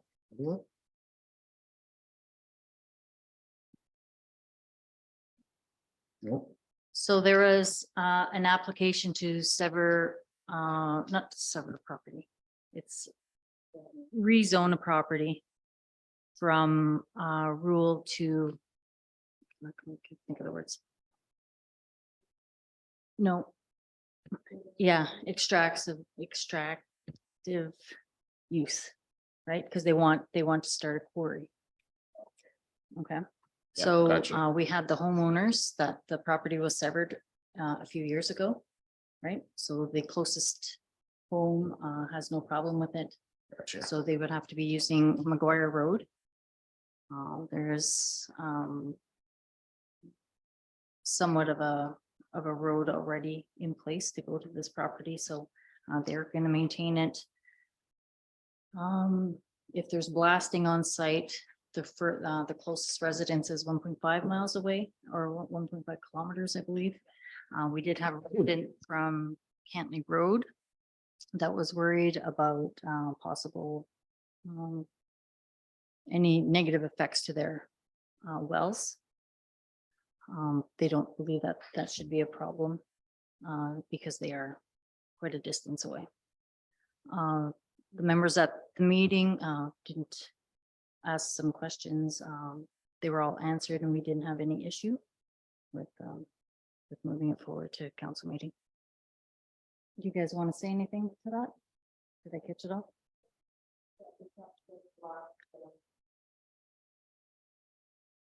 4 p.m. Yeah. Yep. Yep.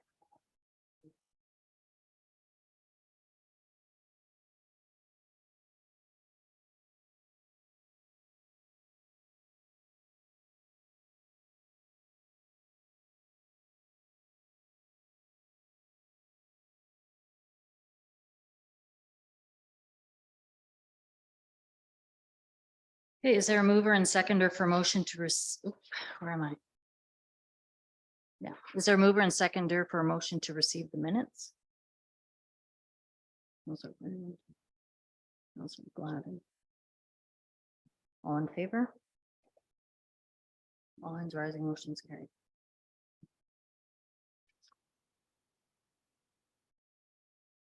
Okay, is there a mover and seconder for motion to approve the recommendation from the committee of a whole in regards to the proposed amendment to the zoning bylaw?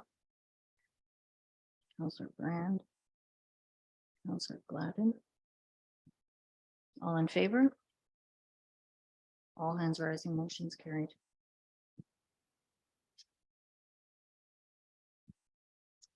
Okay, report from Director of Operations.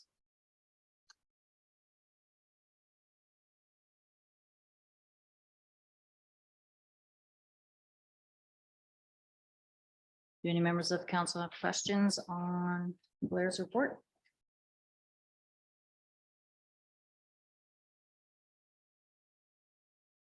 Councilor Brand. Just one question, Blair. I was just wondering about under the marina where the old chains and using the chains.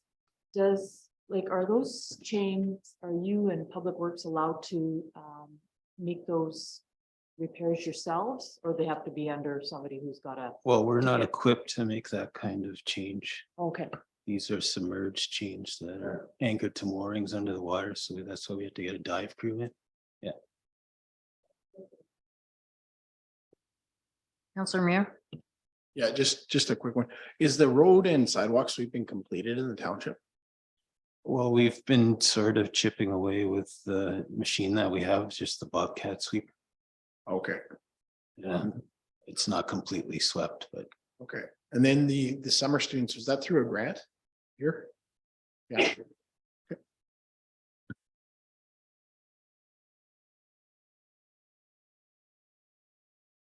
Any other questions on Blair's report? No, okay. That's it, Blair. okay. Thank you.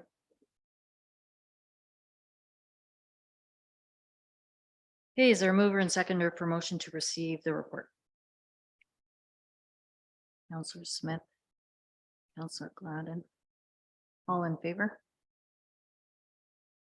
All in favor, everyone's cold.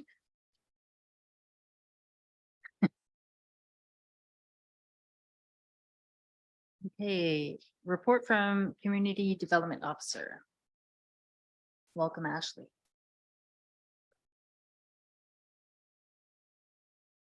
Okay, do any members of council have any questions on her report?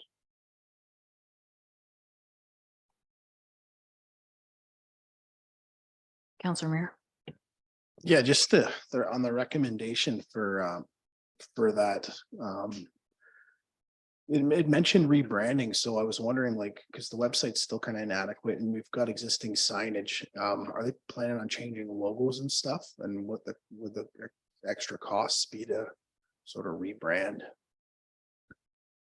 So this looks at taking what we have and modernizing it, so cleaning it up and creating graphic standards. So we know what colors to use, what fonts to use, everything's consistent across the board.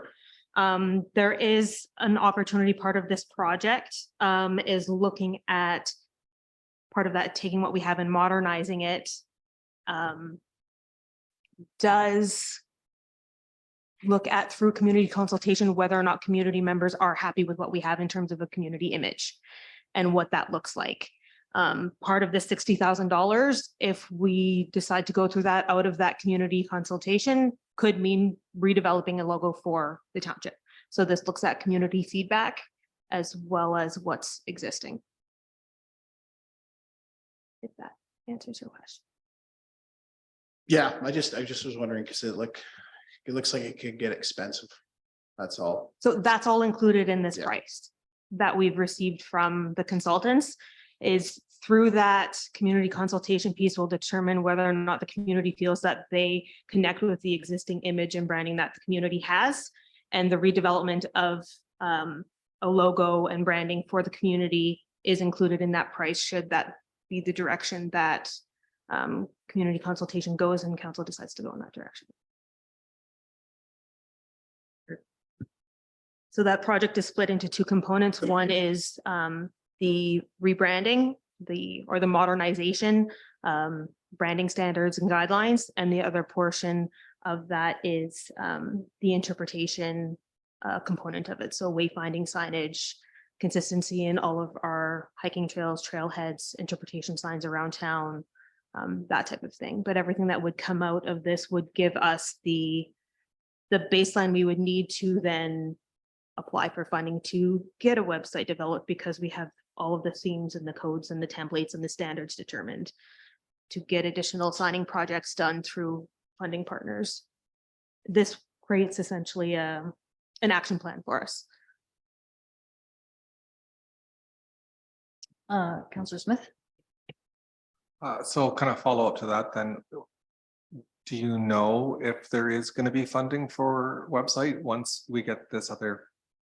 So this is done? a piece of it. One of the biggest kind of hurdles for us is the software that would be looking at to go fully online payment, digital across the board. So all of our communities or all of our facilities would be connected under the same system where you could do a fire permit, you could buy your gym memberships, you could buy your campground permits, everything like that. That's the biggest piece, that financial contribution. Right now, it would be waiting for funding to come up for it.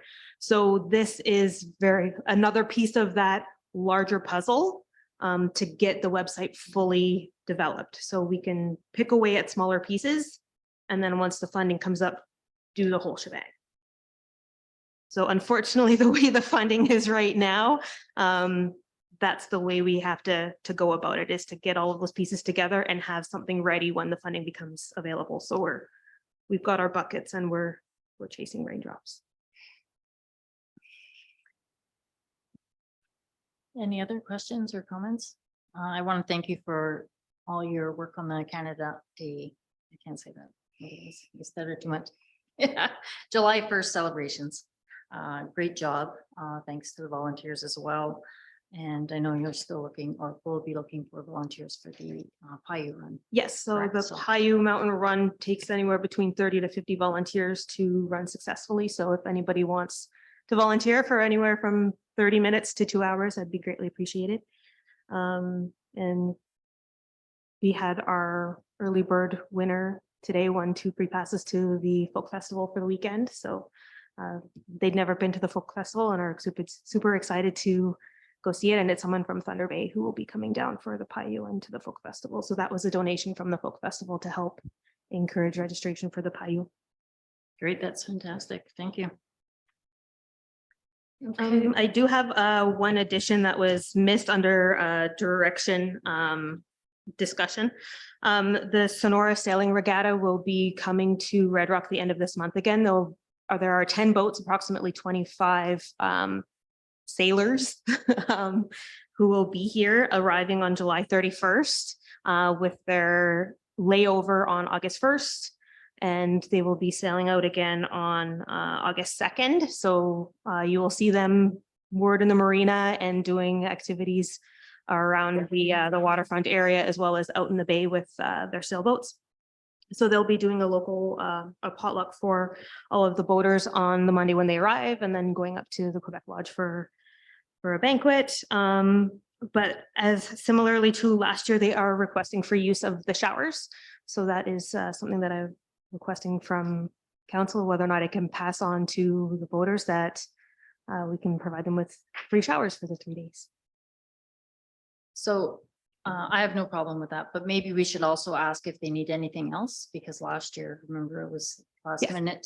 They So- were calling from the boat, and I wrangled up some barbecues, and I was asked to make a potato salad and all of that, but No, so they're only, work. I was able to get the barbecues and everything down at the marina. Mm. But if there's anything else, like, obviously, I don't think we have any problem. It's beautiful to watch them come in. So. the only thing that they've requested this year is 2 picnic tables over by that pavilion, the hut over there, and 1 barbecue. So we just have to source 1 barbecue for them. I'm sure we can provide that. I don't mind lending mine again. Okay. And it's just for the Monday night when they arrive. They're looking after their own food, so they just request the picnic tables and 1 barbecue. Okay, great. Yes. But anybody from the community is welcome to go down and chit chat with them. Or bring your own food if you want to socialize with them. Okay, great. Okay, is there a mover and seconder for motion to enter into an agreement with Plural, is it Stemsky Kelly Associates, Inc. for the development of a community interpretation plan in the amount of 49,938 plus HST, with the option to include additional provisional items for a total of $55,203.74 plus HST. Councillor Smith. Councillor Gladden. All in favor? All hands rising, motion's carried. Thank you, Ashley. Okay, is there a mover and seconder to, for a motion to receive the report? Councillor Brand, Councillor Gladden, all in favor? All hands rising, motion's carried.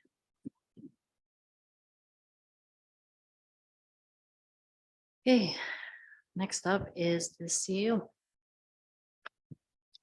Any questions on his report?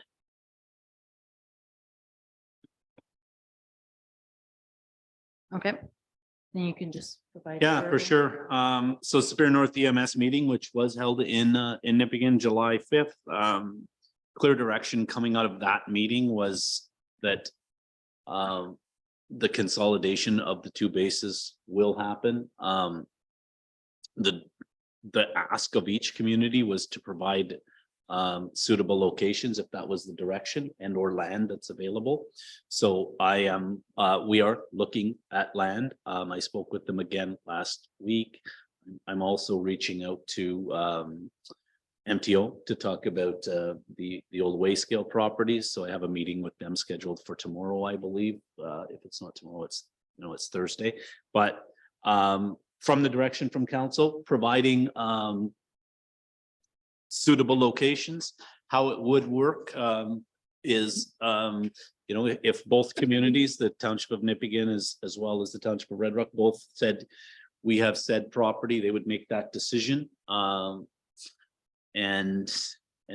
we would go from there. It also has a little bit of a different dynamic to it. So the community that provides or provides the property would also have to technically borrow that money. So you would take on the cost of that money or that borrowing, and obviously there would be many steps along the way where you would enter into a lease with the city of Thunder Bay, who handles EMS for the region. So we're far away from that at the moment, but the direction was to provide properties. So that's what we're compiling right now, and we'll bring that list back. But that is one that we're looking at. I think it would serve the whole area in that manner. So again, with service to the area being the first and foremost, right? So we're working through that process. The same on the travel of speed on local roads. We haven't forgot about that. We're looking at some signage there, as well as the relocation of the weight room. You will notice that we did put a porta potty out. I think that's a short-term solution. What we are and been looking at through both my office as well as the office of the CDO, the relocation of the weight room might sound like a very easy thing, but there's also accessibility issues around that location. There's different elevations to that room. You'd be looking at significant upgrades to meet accessibility, even in your change room and washroom facilities. So we're working on it, but it's not as easy as just grabbing some equipment and moving it at this time. But it is still on the horizon, and we're looking at all options. The next scheduled regular meeting of council will be during the the AMO conference. So what administration was suggesting is we moved that meeting to the 16th, which is a Wednesday. It kind of centrals us. If we went the week after, I mean, we wouldn't have time as we're coming back. And this kind of splits it up so we don't go just back-to-back meetings, because we do start our second meetings again in 2 a month in September. So this is the date that works best for us at an administrative level. So that's what we're suggesting to council. So it would be, I believe it is a Wednesday, August 16th for our next meeting with council. So if council's okay with that, then we can certainly move forward with that, and we'll put that notice out. Last update I had was just an update on this building and the agreement with Superior Country. So that agreement will not be moving forward. So I mean, want to thank Superior Country for what they've done in the building and what they've brought to Red Rock, but the agreement will not be moving forward. There is an out clause to that. You may be seeing them around the building for still a little bit of time on that contract, but again, just wanted to thank them and inform the public that the Marina Center will no longer be Superior Country will no longer be working out of the Marina Center in the near future. So that's about all I had at this point, and can certainly take any questions. Councillor Brandt. Sorry, I'm not available on the 16th, and I was wondering, I'm not sure the dates of the Roma, but would we be able to go either the 8th, 14th, 15th, 17th? Would that work? Or does the 16th work for the majority of it? Well, the 16th worked at an administrative level, but council could set that in. That was kind of the day we came up with that gave us the most flexibility around holidays in the office and this and that. So again, that was the best day that worked at our level, but I don't have an issue with that date, so.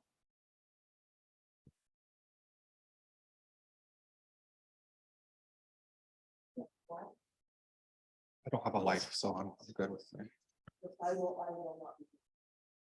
Yeah, that's, and we could always provide it if it was just we could always provide a virtual option as well if that worked for you or a meeting, but okay. Yeah. My only comment with the Superior North EMS is that in 2012, they recommended the old MTO site. So I would strongly, I would be pushing for that site as well, because there was a reason back then. So I think it works best for all the communities servicing Herkett and Dorian. We do actually get lots of calls up that way, up the highway. So, Yeah, I That's my- agree, and where they're going with it, I mean, I agree with that location. The tricky part now is maybe back, did you say 2012 or 2015? I believe it was 2012. is when Yeah. they tried. There's, since the twinning of the highways, there's been I mean, MTO or the highway has kind of encompassed that property, so we're working through some issues on how or if that could even come back. So we're working at it. We will provide them some locations, but that I agree is probably the best one to serve Herkett to the Red Rock Indian Band, right? So. And at the end of the day, they're the ones that are gonna be, that's choosing the location. So, you know, if it makes sense, it might just not be what they want to do anyway, so. Counselor Muir. Yeah, good point. Just to comment on that weight room. Yeah, you're 100% right. That arena itself, right? There's a deadline to meet the regulation 19111 integrated accessibility. So I just think that that has to be publicly made. It's not like we're saying, no, you can't do it. It's just, yeah, there is accessibility laws that have to be followed, and the municipality falls in that realm. So just want people to be well aware that there is regulations behind that. Okay, any other questions or comments? Oh, Counselor Brand. I was just gonna say with regards to that site too, I believe it was Reeve Beardy who had brought that site up and made the comment that, and it's already serviced, right? Because the old weigh scale was there, so there would be certain services that are already in place there. Yeah, I'm in frequent contact with Reeve Beatty, so he's quite a nice gentleman. I don't believe, from what we remembered when we were younger, what actually was there. So there was an outhouse. There was certain things. So I don't believe that there's going to be a well, and I don't think that there's those type of services, but it doesn't matter. Like Shunya has to build, right? So they're doing a well, they're doing septic field, the whole thing. So it's not like that's not something that they can't do, but any locations in Nipigon besides being in town, everything else is the same. It's well and septic field. So I think, you know, if they were to go Nipigon way, it's either going to be in town, because if it's on the highway, then they're facing the same thing. But they don't have very many properties up that way. So. Yeah, and I can update you next meeting with hopefully more of an update after I meet with them Thursday to go through that. So. Okay, is there a mover and seconder for motion to, where am I here? To receive the report? Counselor Muir. Counselor Smith, you can add your names. All in favor? All hands raising, motion is carried.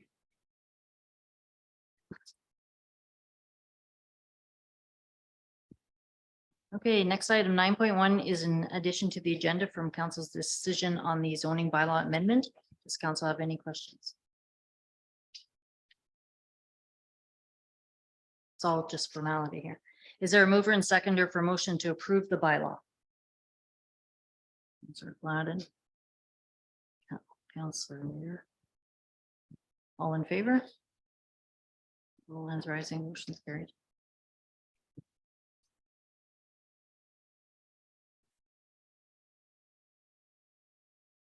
Okay, as we didn't finish closed session, we will be going back into closed session at 9:04. Can I have a mover and seconder for motion to go into closed session? Councilor Muir. Councilor Gladden. All in favor? All hands rising, motion's carried.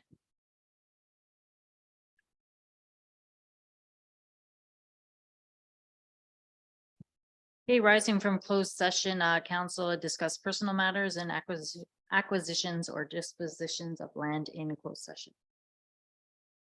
Okay, next is bylaw to confirm proceedings of council. Can I have a mover and seconder for a motion to pass the bylaw? Don't hurt yourselves, everyone, so fast.